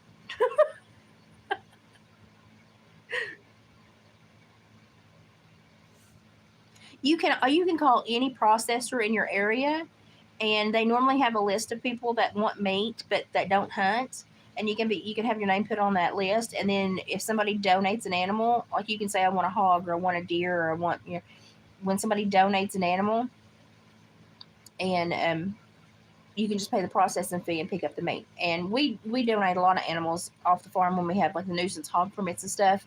We there's no way we could eat all the pork that's coming off of that farm because the hogs are just thick as ticks down there. So David donates a lot of the meat and drops them off at the processing places in the area so that other families that can't hunt, especially the seniors in the area, they can pay the processor for it. Yeah, and almost every meat processing place has a list like that, and you just pay the base processing fee, and you can basically pay for how much the animal you want. Sometimes they'll even split animals up for you. You can say I want all ground meat, or I want all cube steaks, or I want all shoulder roast, or and you can even work with other families to split animals that come in, and they do it predominantly during hunting seasons because a lot of hunters will tag out, but they can only eat like two or three, but they'll tag out for the whole season, and so they want to donate that meat to other families. We do, there's a lot of people. This is a very poor area. We rely heavily on the meat that he hunts every year, and I really can't say I've added to that very much the last several years because I haven't hunted a lot with my health. But that's how we ate growing up, and now Dad butchers beef, from the farm, and we get a lot of the butchered beef, and so we kind of try to keep as many hormones and chemicals and stuff out of our meat, our protein base, as possible. And so I eat a whole lot less store-bought stuff than most people. Hi, Chelsea. But yeah, we do offer up a lot of hogs. And when my son was in the home, and they would tag out, like the senior citizens in the area would tell the processor, we want that Waters boys, because he only shoots it once. My son was a great shot. He only ever shot anything once. And they would want one of his deer because they knew it was just going to have one bullet hole and not be riddled. The meat was not going to be blown to bits, in odd places. And it was funny because they would have by their name from the Waters boy if possible. It was just funny. But my son fed a lot of families when he was young, because when we would tag out, and like we had a Type 94 permit for the farm down toward Nashville that we hunted, and we would come back tagged out, and we would process two or three, and we would donate the rest to the people, to the processing place for the people in the area that needed meat. So, and we can process our own meat too, but when you come back with a bunch, just take them to the processor, because they got better tools. We sold all that stuff when we shut down that processing place, but now we still have enough to process our own deer. And so if David gets a deer every now and again, we just process it here at the house. But if he gets more than one or a big hog, we go to the processor, because I'm not dealing with that.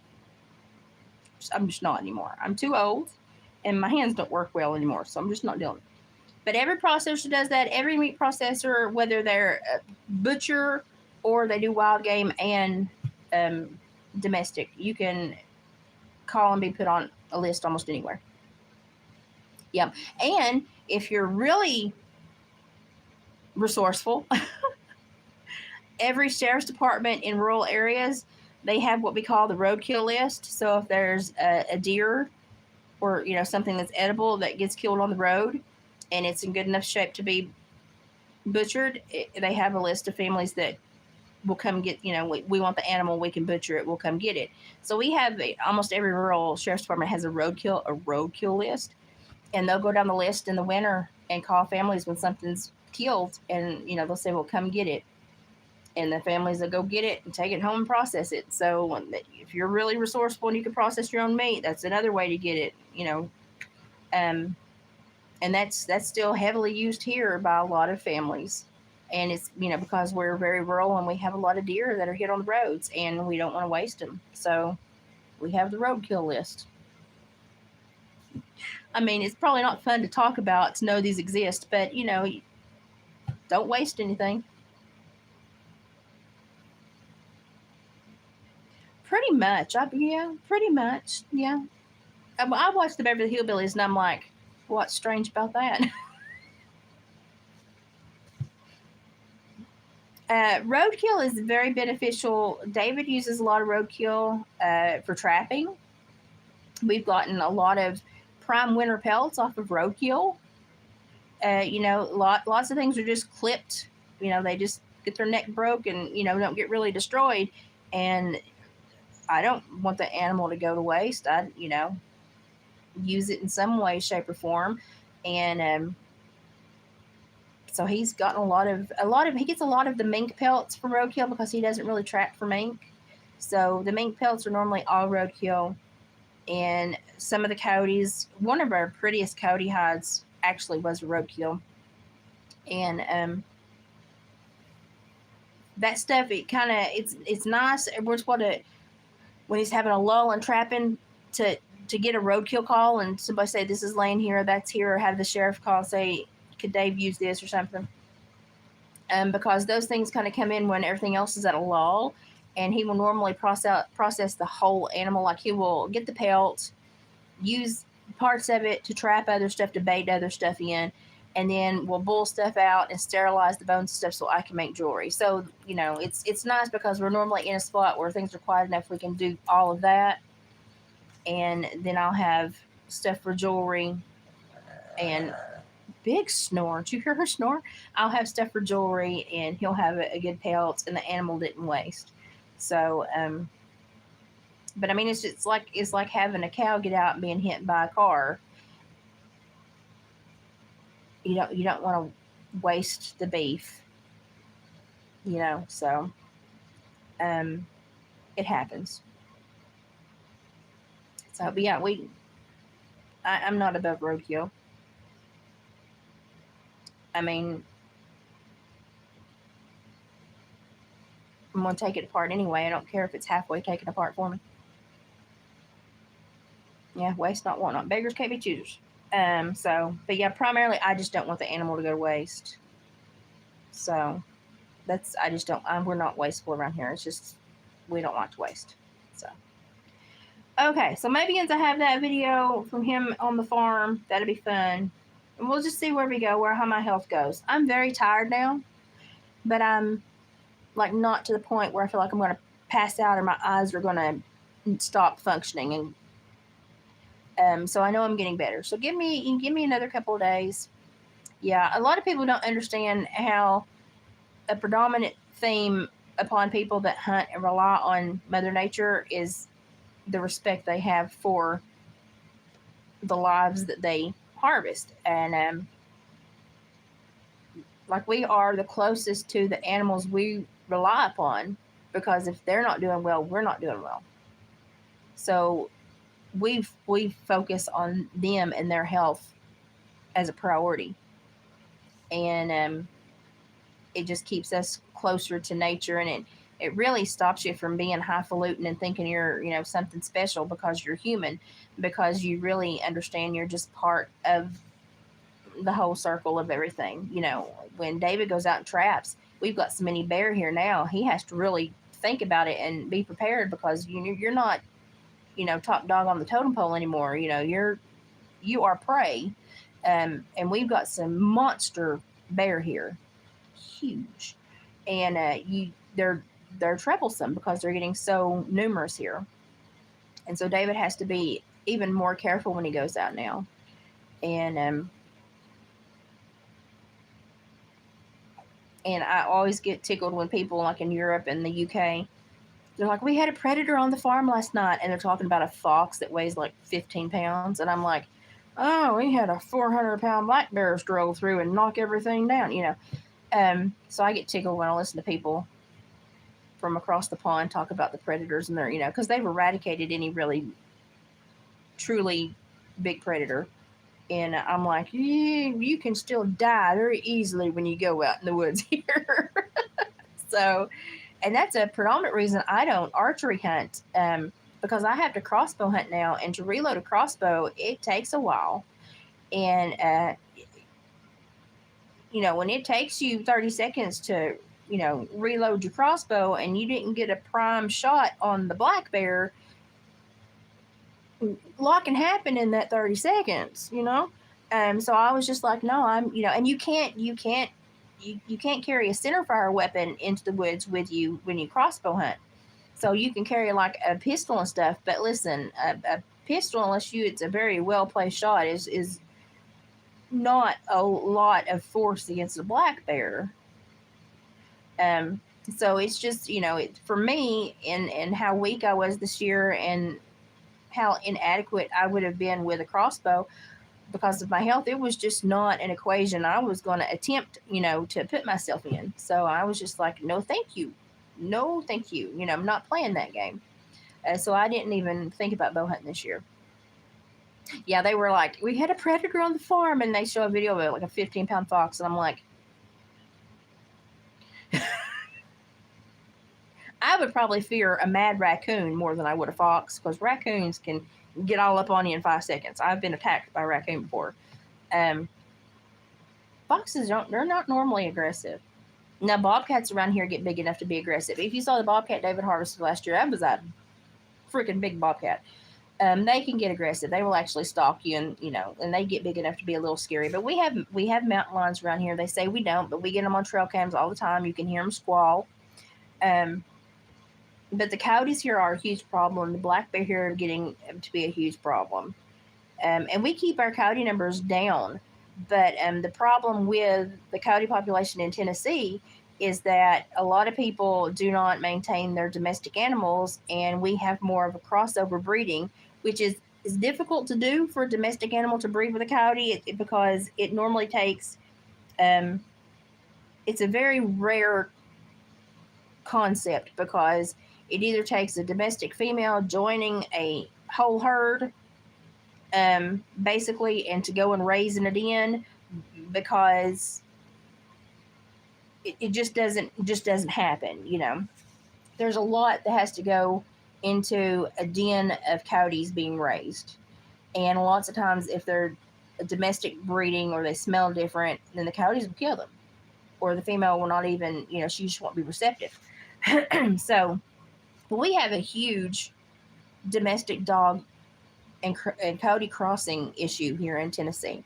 And so what happens when that occurs is the coyote gets a dose of domestic genetics in it and is less terrified of man, loses its ability to hunt responsibly, because domestic dogs they lust kill. Once they figure out and get the taste of blood, they're not like a coyote and thinking, okay, well, I have to live on this property. I have 10 miles that I can cover. We have to make the game last. We only take this here, that there, because this land has to produce enough to maintain us, so we can't overwhelm it.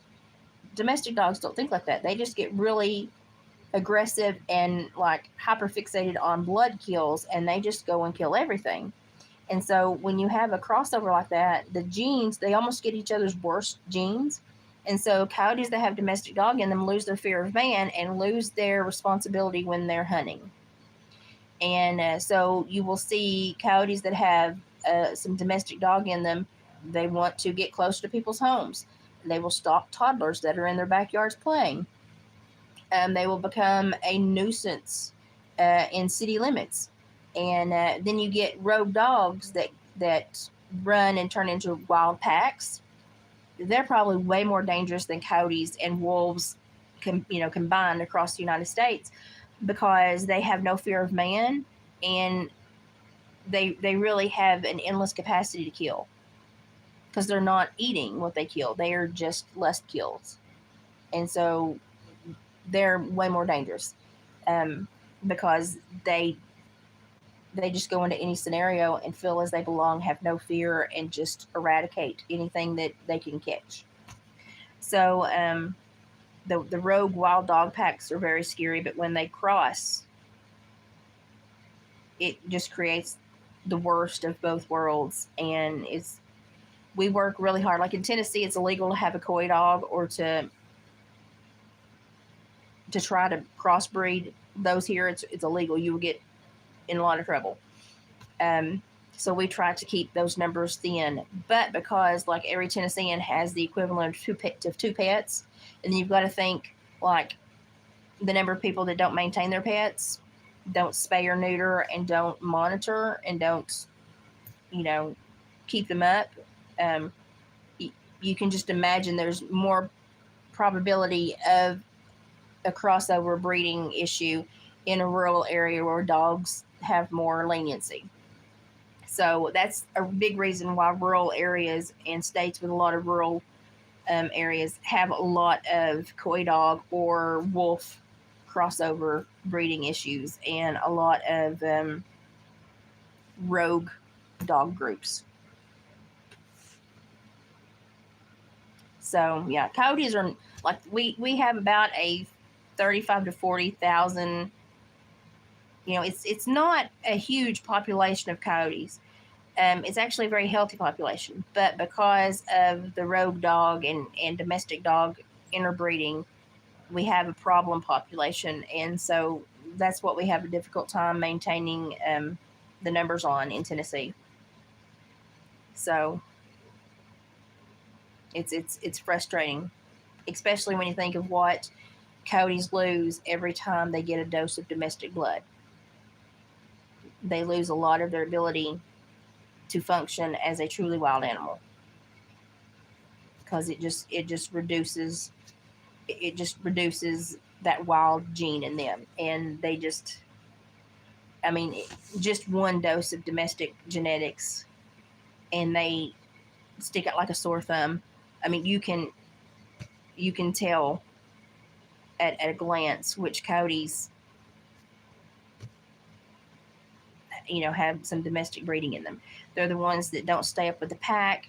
They're the ones that don't vocalize readily. They're the ones that are useless in like a pack hunting trip or a pack kill. And if you ever go anywhere to where you can find more kills that are repeatedly less consumed, then you know you probably have domestic dog mixed in with those because they're wasteful, and coyotes are normally not wasteful. So all good ways you can tell. Anyway, I'm gonna have to shut up. I'm getting really tired. I could talk about all this crap for a long time. I need to shut up. It's been a good test my pace today and test my strength. So I'm definitely so much better than I was even 2 days ago. So I feel like we're on the on ramp to life again. So yay for me. I appreciate you hanging out with me.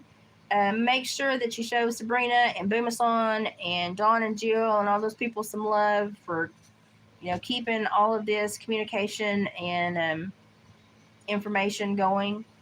And I will try to upload that video so you can watch that younger generation. Check that out and give me some feedback to what you see when you watch it, because I really want to see.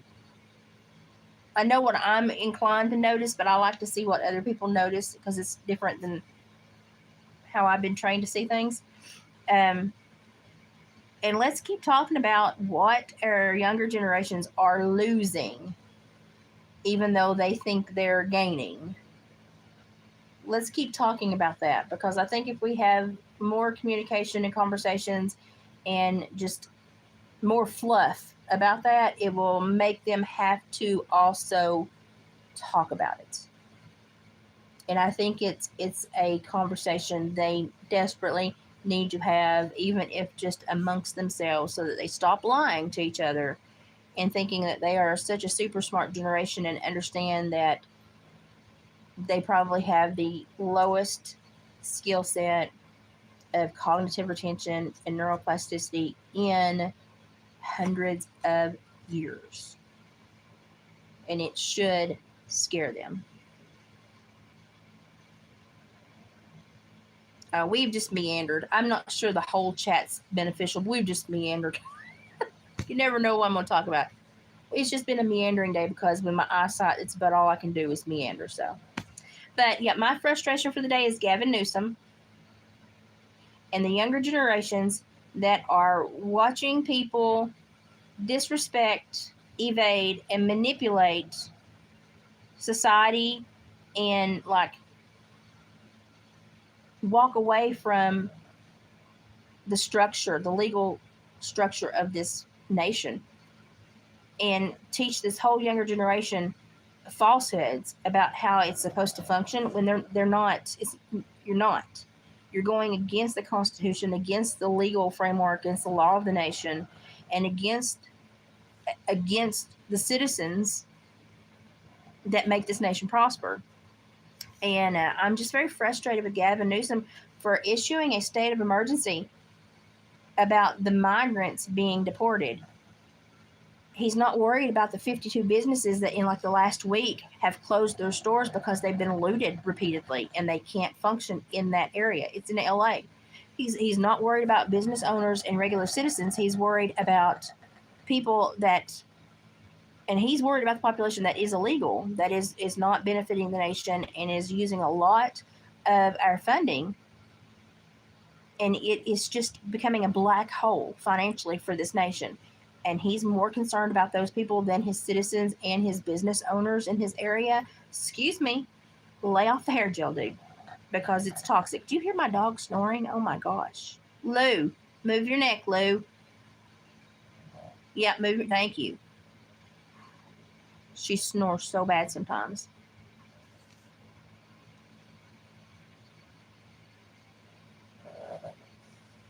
I don't know what I would do if I lived in California. I would be so frustrated. I would probably be emailing, calling, sending letters. I would be the biggest burr under his saddle blanket, because I see him as someone that basically is a treasonist. He is if violating the law and stealing from your citizens is not treason.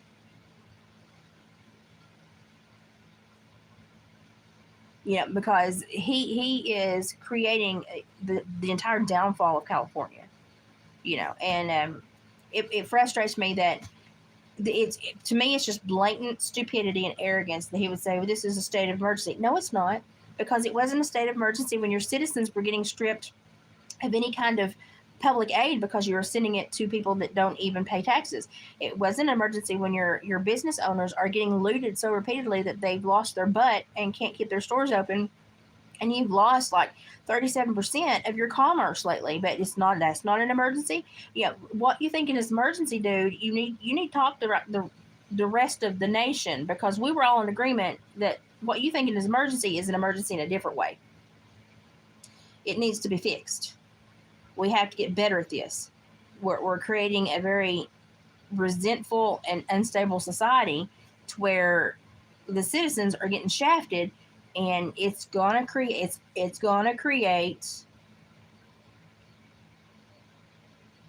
turmoil.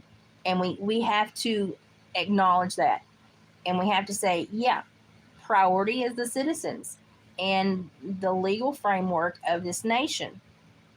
It has to be upheld so that we all are living under the same roof and under the same laws.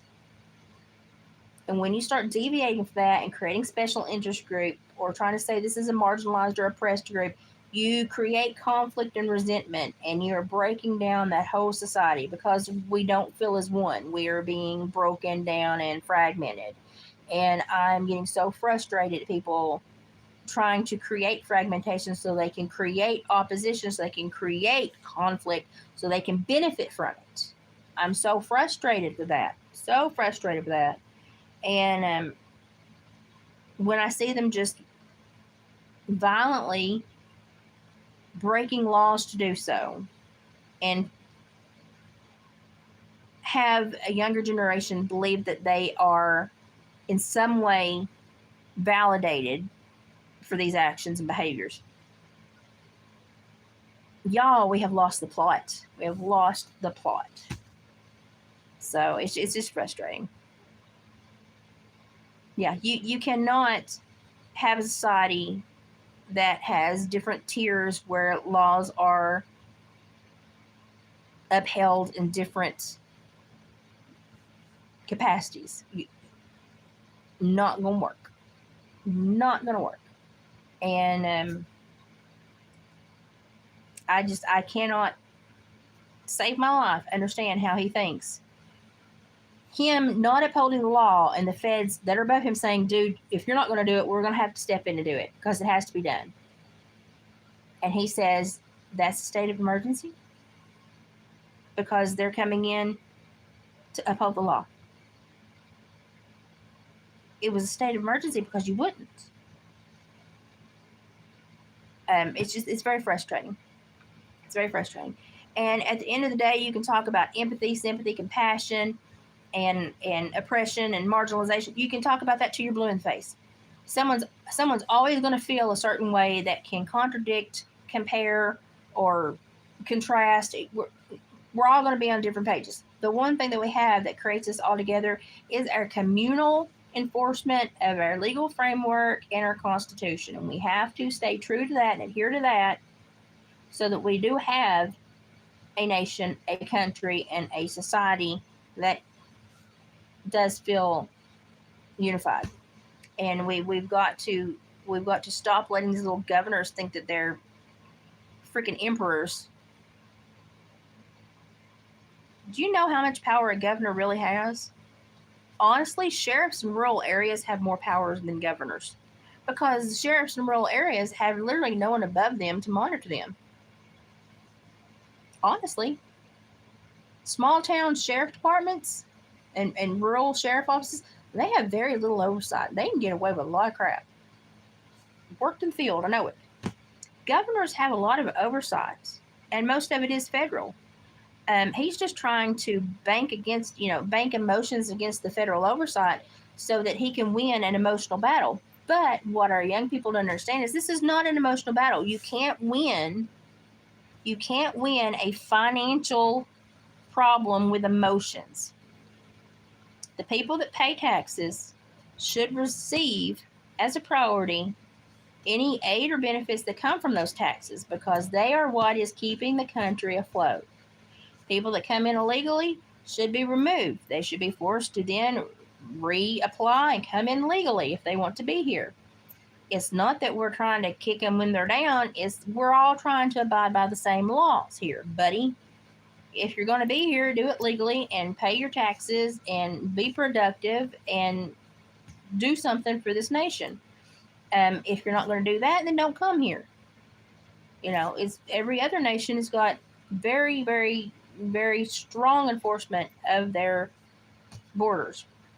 And the fact that we have raised the last few generations here to be what I would call a suck egg dog, the dog that's supposed to be benefiting you and helping guard your land and a friend to your family, but behind your back takes what is most necessary for you. Yeah. The younger generations here become suck egg dogs. So they're supposed to be beneficial and they're supposed to be good.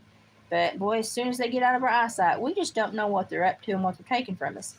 And they get such a emotional, dopamine hit, when they take that egg from us that, they're not going to stop. So the retraining of the next few generations is going to be a huge hardship for America if we want the United States to go back in a more corrective manner. But we cannot keep functioning with this fragmentation and breaking down the construct of our very nation. You can't. We're not going to survive. You hear my dog snoring?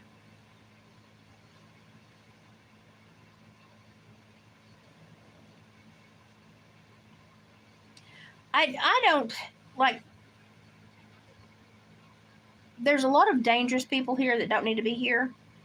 But for me, the biggest issue with the migrants is that for me the biggest threat overall for our society is that they are going to bankrupt us and create a conflict-ridden, resentful, fragmented society, and we're never going to have an America that is. We're not going to have the Lee Greenwood America feeling ever again in our life, and it takes that communal pride and adherence, that we all want this place to be great to make it great. It takes all of it. So if we keep having these fragments break off and say, but you're not great, you're horrible, you're this, we're just tearing, we're just going to continue to tear us apart. Lou, move your neck, you're snoring again. Lou, move your neck, you're snoring again. Boy, bless your heart. Um, that's why I make her sleep in her hammock bed, because she doesn't really snore there. It's got that shape for her neck to follow. Lord. But it's frustrating. It's frustrating watching politicians that only get paid less than 200,000 a year that end up being multimillionaires, and then turn around and say, but we do this all as a public servant. We have your best interest at heart. Bull freaking crap! You've been lacing your pockets for years. Shut up.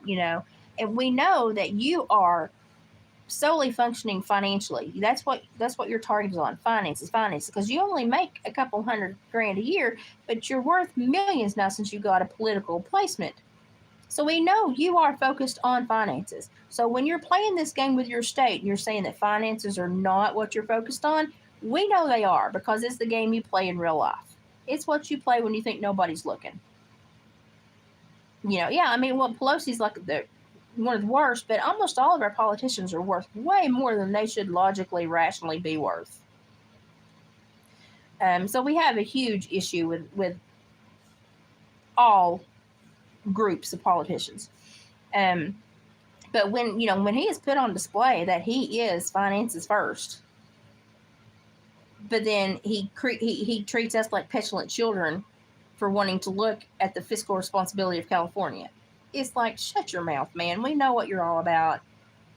You're not driving a 10-year-old Nissan Sentra. Shut your mouth. It frustrates me. Oh yeah, term limits are needed. We need very open assessments financially of our politicians, because when they learn to do something underhanded, it's time to get them out of the seat. And if they're all about money, pick a different line of business, because that should not be your priority. If you are a politician, you should be worried about the state of your nation. So we need to do something about this money issue that's going on. The United States is a business. It needs to be run responsibly by people that see it as a business and are responsible with their own money, not by people that use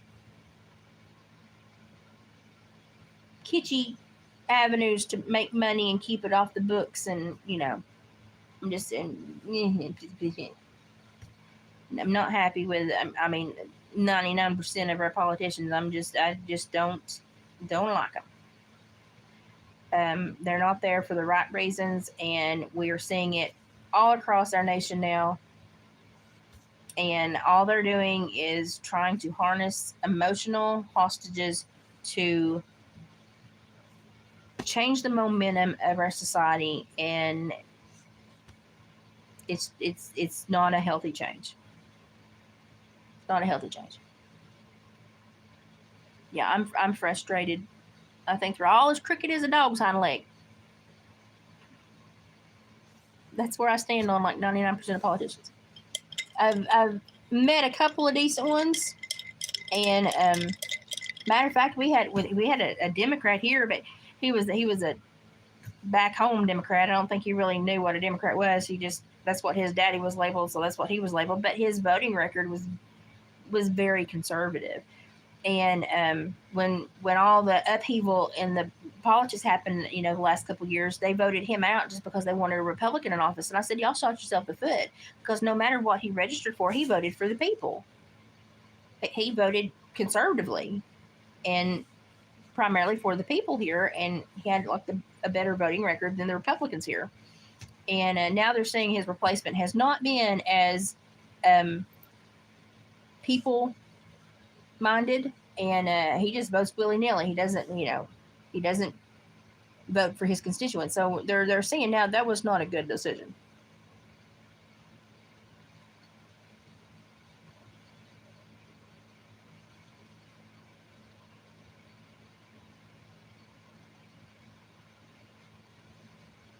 Oh yeah, they manipulate, and I mean, by the time you think you found something that can benefit humanity, they've already spent 60 years trying to, figure out how they can use it to harm humanity. So they're always they're always several decades ahead of us. And normally the things that they give to us that we think are wins, they've already, you know, mind foobarred it and turned it to, a, it's going to lace their pocket for anybody else's. And we just perceive it as something that's beneficial. Um, like I thought I was going to do so much good with a psychology major, and all I realized was by the time I got high enough into psychology to understand more than just its use and application, I then understood that they had already reverse engineered it to understand how to use it as a weapon. And that kind of zapped my love of my career field, because I realized then it had been monetarily, I can't say that word. That would, YouTube would not have liked that word. It had been financially flipped for the benefit and power of the government before the person. And it frustrated me because it was something that had so much potential to help so many people, the base work of it, but what it's turned into is not helpful at all. It's just yeah. That's one of the words I can't say, but I was gonna say it had been monetarily molested, and that wouldn't have flown very good on the YouTube radar. I don't. Okay. Here's med beds. I would trust a very sincere person with a tuning fork before I would trust an agency and a corporation that had med beds. For the same reason, as I just said, by the time it can be seen as a positive, they've already figured out how to make it really a positive for them and not for you. I try to look very heavily at what could potentially be the person behind the curtain. And the more layers that are capable of hiding people behind curtains, the less likely I am to trust them. So that's why I am a very simplistic, natural, kind of homeopathic, chill kind of person. Because there's less ways to get screwed over in that process. And that may not be healthy sometimes, but I find that it's more healthy than not.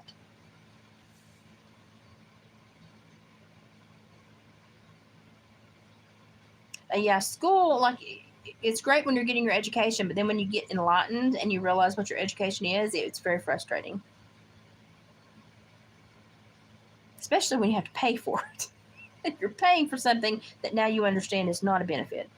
It's very frustrating. Yeah, and lots of times I think they've changed it long before that. It just took us that long to figure it out. And lots of times I think that they've already thought through whole events in society and they platformed it after they realized that it could be platformed and only benefit them. They've already shaped it and problem solved it to make sure it's only beneficial for them. And then they give it to us as if we found it and it's something we can use. And there's not a whole lot of ingenuity that's actually ingenuity. It's now crafted manipulation. I think that's probably the best way to say that. So I get very frustrated because I'm now at the age where I see a lot of life. A lot of people say, well, I hit middle age and I just become, just disenchanted. No, it's not that you became disenchanted. It's that you realize that a lot of the things that you had beliefs in beforehand were already so heavily manipulated, that your optimism, was just you lying to yourself, and it's frustrating when you realize that. But you have to not break down at that point, and you have to reevaluate and reconfigure how you're going to then lead your life, to not continue to feed into that momentum. and that's kind of become my purpose now, is to just communicate with people effectively, if at all possible, and help them understand that many times when you feel things, it's because there's been a recipe for that established. And you should not live in a society that is going to harness and use your emotions against you for their benefit. We should all be aware of that, because that's your mental and physical well-being, and it should not be played against you. So I have a huge issue for people that are narcissistic and emotional hostage takers and manipulators, because that usurps the entire thought process behind free will, which is necessary, to ultimately find your purpose in life and lead you, what I think, is back to God. And when I say God, I'm not dictating what you fill that blank in with. I'm just saying that's what it is for me. So, and I think that spiritual journey is a very necessary one. And I think that to augment that, it's just evil, it's just evil, because that should be a very sincere, honest journey. And it's very hard to find anything sincere and honest about this world anymore. It's frustrating. Oh yeah. The bill that comes along with everything's so fun. It's just like a repetitive beating. And I used to say this all the time. I still say it, but I used to come online and say, hi, my name's Elizabeth, and I've been in a abusive relationship with my government for, and I'd say how many years old I was. And I used to say it kind of as a joke. I know I fully mean it now. The most abusive relationship I've ever been in has been with my government. I had to become older with more wisdom to understand the ways in which they have abused me. And I don't look at society and think that, I can volunteer nothing. There's going to be some kind of emotional, payout. I have to care about society. Um, but I shouldn't, at 47, feel like I have been pushed through a slaughterhouse emotionally my entire life. You know, that's what irritates me. So, I'm kinder to the cattle that I turn into hamburger than my government has been to me. And that should be a huge wake up call to anyone. Just to hear me say that should make people go, holy crap, holy crap. So, and we're not the worst country in the world, but I will probably heavily say we are the most emotionally manipulative as far as government wise. I think other nations just don't care and they just tell their people what they're doing. If people don't like it, screw you, we're going to do it anyway. We're the government. I think in the USA, it's one of the most emotionally manipulative, covertly they think governments that's in existence. So, yeah. And if you go back to the paperwork and you see where they augmented safety rules that we had, even though the safety rules that we had really didn't stop the government from doing it, but just the fact that they undid them so that they could do it without even lying that they were not trying to do it, it's like, that should probably tell us something. Um,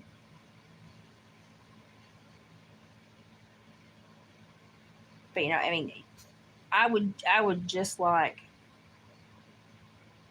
an honest enough nation to where you can still make a living and choose to not put your neck in the noose, because I don't feel in America you have any way to live in this nation anymore without feeling like you put yourself in some kind of danger just by simply existing and trying to work in a career, or trying to establish a business, just trying to function in society. It's just, it all feels like a trap at this point. And that frustrates me because I know generations before me that felt like they had a decent life that they got to dictate. And some of it may have been smoke and mirrors, but I would even appreciate a less heavy fisted government with some smoke and mirrors. I would even appreciate a kind lie sometimes, you know, rather than just blatant, you are so petty, we just want to propagate you and control you. And I kind of feel like that's where we've been. And I think everybody kind of slammed into that understanding in 2020, when our livelihoods, our lives, and ownership of ourselves became overnight worthless. It became a social, um, emotional, mandated power instead of, a personal accountability decision. And if a nation can change its mentality that quickly, they've been working at it for a while. It's been in the works for a while. And to see now how society has changed from that time of isolation and emotional upheaval, and it basically sped up the Overton window by 50, 60, 70 years. So we just power walked into the future where nobody wanted to be, because it made things that would never have been appropriate, or acceptable. It just made people go, okay, because they were so, frontal lobe foobarred that they didn't know how to manipulate the world they were in, so they gave up. So yeah, it was warp speed. So that wasn't done just, you know, it didn't just happen, because it takes so many things for that prime receptive capability of a large group of individuals. So it takes work to do that, and many people may not think that, but the more I've studied about sociology and anthropology, and societies that have, done well and implemented, the more you kind of see the handiwork, the manipulation in it, for centuries. They're taking notes on these, these other societies and cultures that have risen and fallen. They're taking notes about how all these things were crafted and what created these spells, and what benefited. You know, they're taking notes, and these recipes have been cultivated for many, many years. Yeah.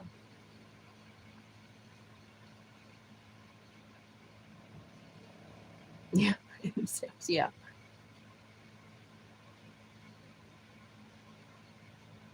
Yeah, I mean, they really, people ask me what I think the government truly, what a lot of politicians truly want in the U.S.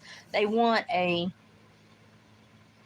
they want a serf and king dichotomy again in society, to where all the wealth is held and everybody else does what they're told, simply, because that's the only way they can exist.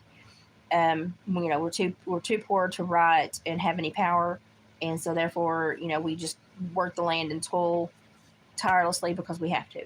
I really think that they really want that again, and to understand and know that there have been successful periods of time in the world where people have cultivated a happy and harmonious society, wherever most everybody can be happy and feel fulfilled at some level.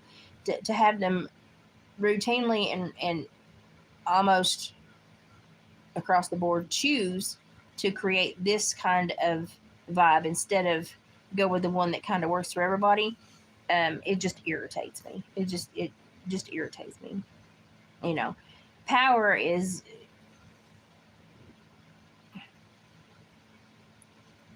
it's not what people think it is, but if you really lust after power, it never ends up well for you or the people you have power over.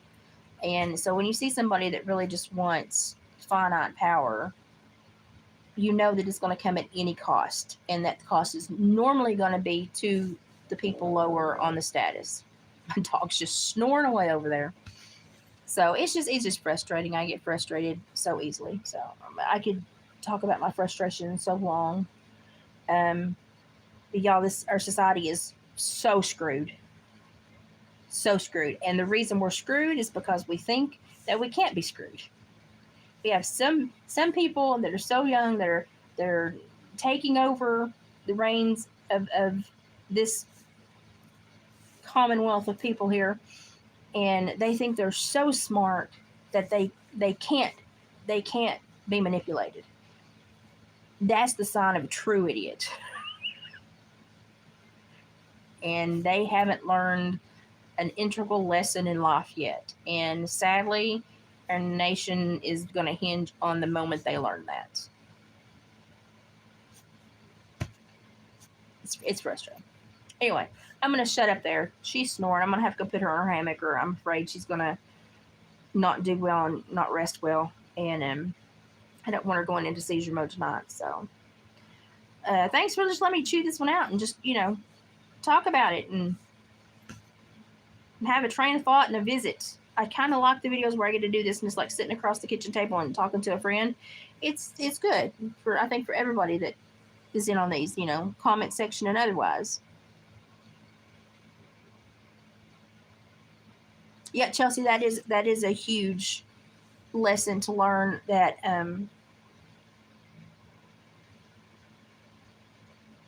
pain is a group sport.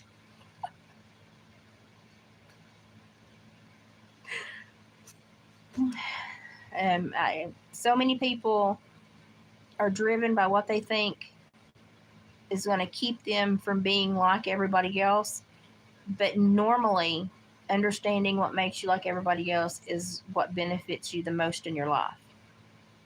So seeing those common pathways is more beneficial than seeing your unique pathways. But we've tried to breed this, unique generation to where they're all so goddamn unique. They're all the same now, so nobody's unique. And it's just what it is just emotional mind effery that has benefited no one. Jeffree Star, and I rarely will say this, but Jeffree Star said something very, very necessary the other day, and I normally would never champion anything he really says, because sometimes what he says, even if it's honest, comes at a cost. But he said the other day, and I give him kudos for this. He said, "Isn't it funny in a society to where we think you can, chop things off and become a different gender, that every time you take your dog in to get neutered, it doesn't become a female?"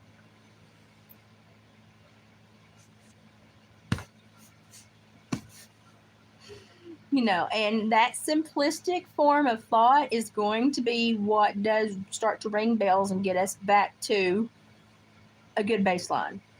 We're going to have to start having those simplistic, honest thoughts and saying them out loud and making people go, "Oh yeah, I can't really argue with that."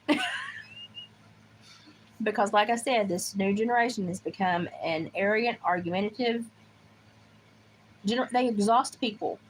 They don't win. They don't debate and communicate. They exhaust people and they take it as a win. That's not a win. So, but give them kudos. That needed to have been said. So, and you'll not hear me praise a lot that he says, but I will say that was necessary and needed to be said. I may not like, everybody, but if they say something I think is useful, I'm probably going to say, "Hey, that was useful. Thank you."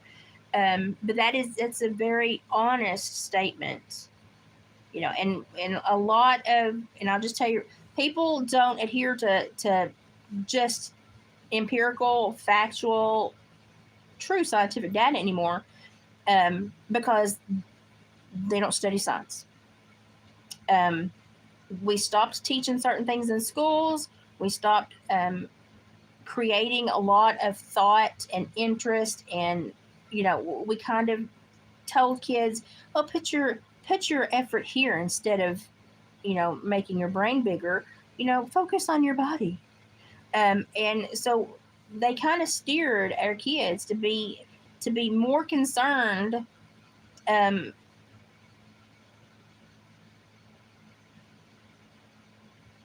about their body than their brains, which is going to lead to a dead end in life.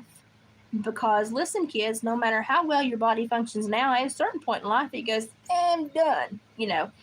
And we all become victims to old age and hormones and chemical augmentation in our bodies as we age. Um, so it's probably a better idea to bolster your brain and be more focused on your brain than your body, because the biggest bang for your buck is going to be your long-term cognition and capability to function cognitively in this world. Rather, you can live for years and poop in a bag that hangs outside your stomach, but if you can't think critically and rationally and maintain that neuroplasticity, you are not going to function in life. So think about it for a minute. So it's just like, let's start focusing back on education and putting wrinkles in our brain, and and let's stop fighting with facts, because that's just a bunch of fluff. It's not benefiting anyone. And it's like, I don't care what you do behind closed doors as long as it's not illegal or harming somebody, but you don't have to tell me or anybody else about it. Listen, I'm kind. I don't tell you what goes on behind my closed doors. Okay? Just because I have pity upon anybody that might even think about the images. Don't do it to yourself. Okay? I'm a nicer person than that. Don't do it to yourself. But there's no reason to push certain things forward in front of scientific fact or solid educational benefits, to knowledge. And I just think we've just become focused on the little, what I would say, they followed the little demons away, and we've gone down this path toward the devil instead of, following, positive things. And we veered and took the wrong path. And we're focused on things that just at the end of the day don't really matter long term. They just don't. They matter for a season in your life, but that season does not dictate your entire life. And I'm sure when you're young, you think it does. I didn't. I just never have been. I'm sorry. I'm just old fuddy duddy, I guess. I don't know. But I'm sure a lot of young people in the tumultuous chemical and hormonal fray that they're in probably think that that's the end all be all. It's not. It's not. You will function in the world a lot longer than your libido does. I'm sorry. And just set yourself up for long-term success and put some wrinkles in your brain, and stop worrying, about all these no square things. Just chill. Just chill. So I don't know. It's frustrating.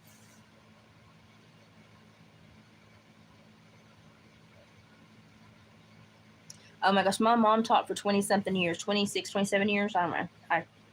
Um, and when Common Core happened, she said, I'm out. And she retired early because she was like, I refuse. She's like, this is stupid and it's going to dumb down these kids. And I'm not, she's like, I'm not going to be part of this. She retired early. She's like, I can't do it. And if you have, I worked as with the AmeriCorps organization as a tutor for the Appalachia illiteracy epidemic. And so I had to teach second graders, third graders, and their parents to read. And if and I grew up around the education system because my mom was a teacher, and so I knew what was going on in schools. I knew how teachers did their jobs. I knew the mandates upon them, and I've watched them change. And it was, for me as a young person watching the changes, it was still very just plain as the nose on my face what they were doing.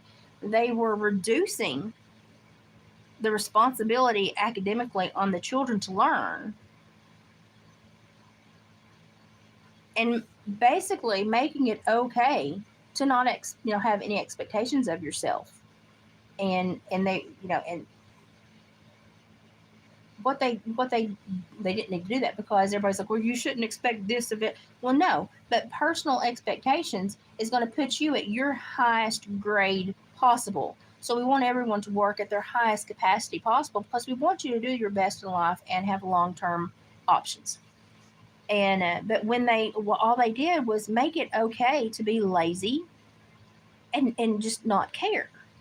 And that may not seem like a bad thing for one generation, but when you get 6 or 7 generations that has never had accountability or expectations placed upon them, you lose a lot of core meaning in society, because those traits touch a lot of other things that mean a lot to communities. And that's what we're seeing now. And we've reduced we've reduced communities to the loudest town crier and the most prominent village idiots, because they're the problems. Because we can't take care of problems anymore, because that would be oppressive.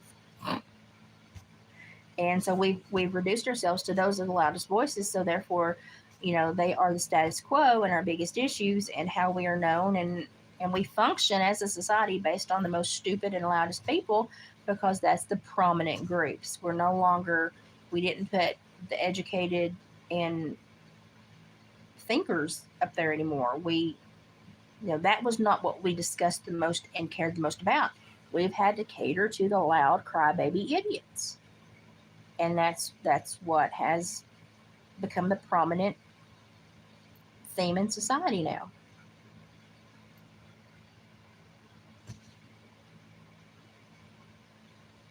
It's frustrating. Okay. Great conversation. We could do this for hours more, but I am extremely tired now. But I am very proud of myself that I've talked for this long. I'm going to let her rest, take her nap. I'm going to chill out for a minute. I'm going to attempt to make a good dinner tonight, because I've ate some pretty crappy thrown together meals, because I've not had the gumption to cook. So I'm going to make a good meal tonight, and I'm going to go to bed tonight and hope that tomorrow I'm going to have even more energy and feel even better, because I'm really tired right now. But I hope to be able to have better eyesight tomorrow. So let's just hope and pray. Find another good conversation to have today. Don't go in it wanting to be combative, but go in it wanting to just share. And if we could just get back to where we share ideas, whether we agree or not, whether we leave mad or not, we can just get to where we're communicating again. We're able to speak again. That's half the battle. So try to find another conversation to enter into. Make sure that you're having physical contact with groups of people in your communities. Get creative and create groups where people can physically meet and enjoy being in a group setting and feel that energy swap. And we need to get us back to that's the vibe again. That's what we miss. And that's where we feel comfort again, because that's what our societies need to grow again and start to respect and love each other again. And we need to realize that we are each other's batteries, and we've been tapped by others for our energy. How about we realize that, and now we start to apply our energy at positive places and become our own batteries to each other. Let's focus on each other for a while and help each other out. Um, so that's a big thing. Don't lose that physical contact and interaction with people. I struggle with it because of my health, but I still make time for it. And it's difficult with my health. But if it's easy for you, please continue to do it, because it is something that will harm you if you take it away from yourself. So keep that up. Keep sharing Sabrina's videos. Keep sharing anybody that is saying something useful. Keep sharing it. And, just honestly start to have a dialogue when you see something that's like, this is frustrating for me because of this, this, and this. And I don't agree with it because of this, this, and this. And I can understand why they're behaving like this. But at the end of the day, this is my perception. And, it needs to be understood that a lot of people in society also have this perception. We need to get back to, in a healthy manner, sharing if we're disgruntled about things, because being quiet is just being captive. And we have to realize that we can converse and not agree, and still do it in a positive way. We sometimes having communication is, and having it even be a miscommunication is even better than having no communication at all, because when people stop talking, it takes almost all possibilities off the board. So we need to start talking again, y'all. Lord knows I've done enough of it today, so I'm going to shut up. Hope y'all have a wonderful evening and night. Try to find 3 things to be thankful for before you go to bed, and try to make somebody else smile today. That's kind of what I go for every day. I appreciate your time and spending all this time with me. And Lord, time is something that you can't get back. So always think about it before you give it to people. And I would say if you have to choose who to give your time to, probably Sabrina would be a better choice than me. But I do appreciate your time either way. But hopefully Sabrina and I both will show up at the same place soon, and we can do a kind of a more family environment interview where we're all there together. That would be fun. I don't think I need to be in on a whole lot of the conversations because I think they're more valuable than I am. But we'll try to make that happen for you. She seems to be interested in it. And of course, I'll let you know when something like that comes up. We can get it scheduled. And I'm going to show that video as soon as I log off. So make sure you go to the post section and watch that body cam video that I'm sharing, and understand that this is the mindset of our younger generations. This is what we're going to have to work through and reshape. And we have to understand how they've trained themselves and choreographed their mindsets to be so ineffective. And they're really driven by their ego. So we're going to have to find some way to start a communication line and use that against them. Basically, we're going to have to start to use their egos against them to pull them back into the communication. But I want you to watch that and tell me what you see when you watch it. That's the big thing. I want to see what you see when you watch it. But I hope y'all watch that and give me some feedback, because I'm very interested in that. And I'll even try to send it to Sabrina and see if we can get some feedback from her as well. But that is really what sparked me to want to come on today, between that and Newsom. So stay up on the news of the news of the world. Queen, it's a Queen album, but don't let it dictate your emotions, because that's what they want to do. Sit back like a mule and don't let them do it. And take the reins back. I research a whole lot, but if I'm having an age where I think it's really going to hurt me physically, it's going to take me down a tier. If I put myself in that mindset, I won't that day. I'll wait until I have a better day where I can handle more. Start to dictate your world and your emotional well-being. Start to understand the hits you take when you have to deal with certain things, and start to shape the environments you can control to your benefit. It's not mean, it's appropriate. So, and I think we've forgotten how to do that, because like I said, I think that our government and our nation has become a bunch of emotional hostage takers. So don't be a hostage, especially an emotional one. Okay, I'm going to shut up. I'm going to let Luna go play and potty and then nap. Y'all have a great day, and hopefully I will see y'all tomorrow. I'm tired.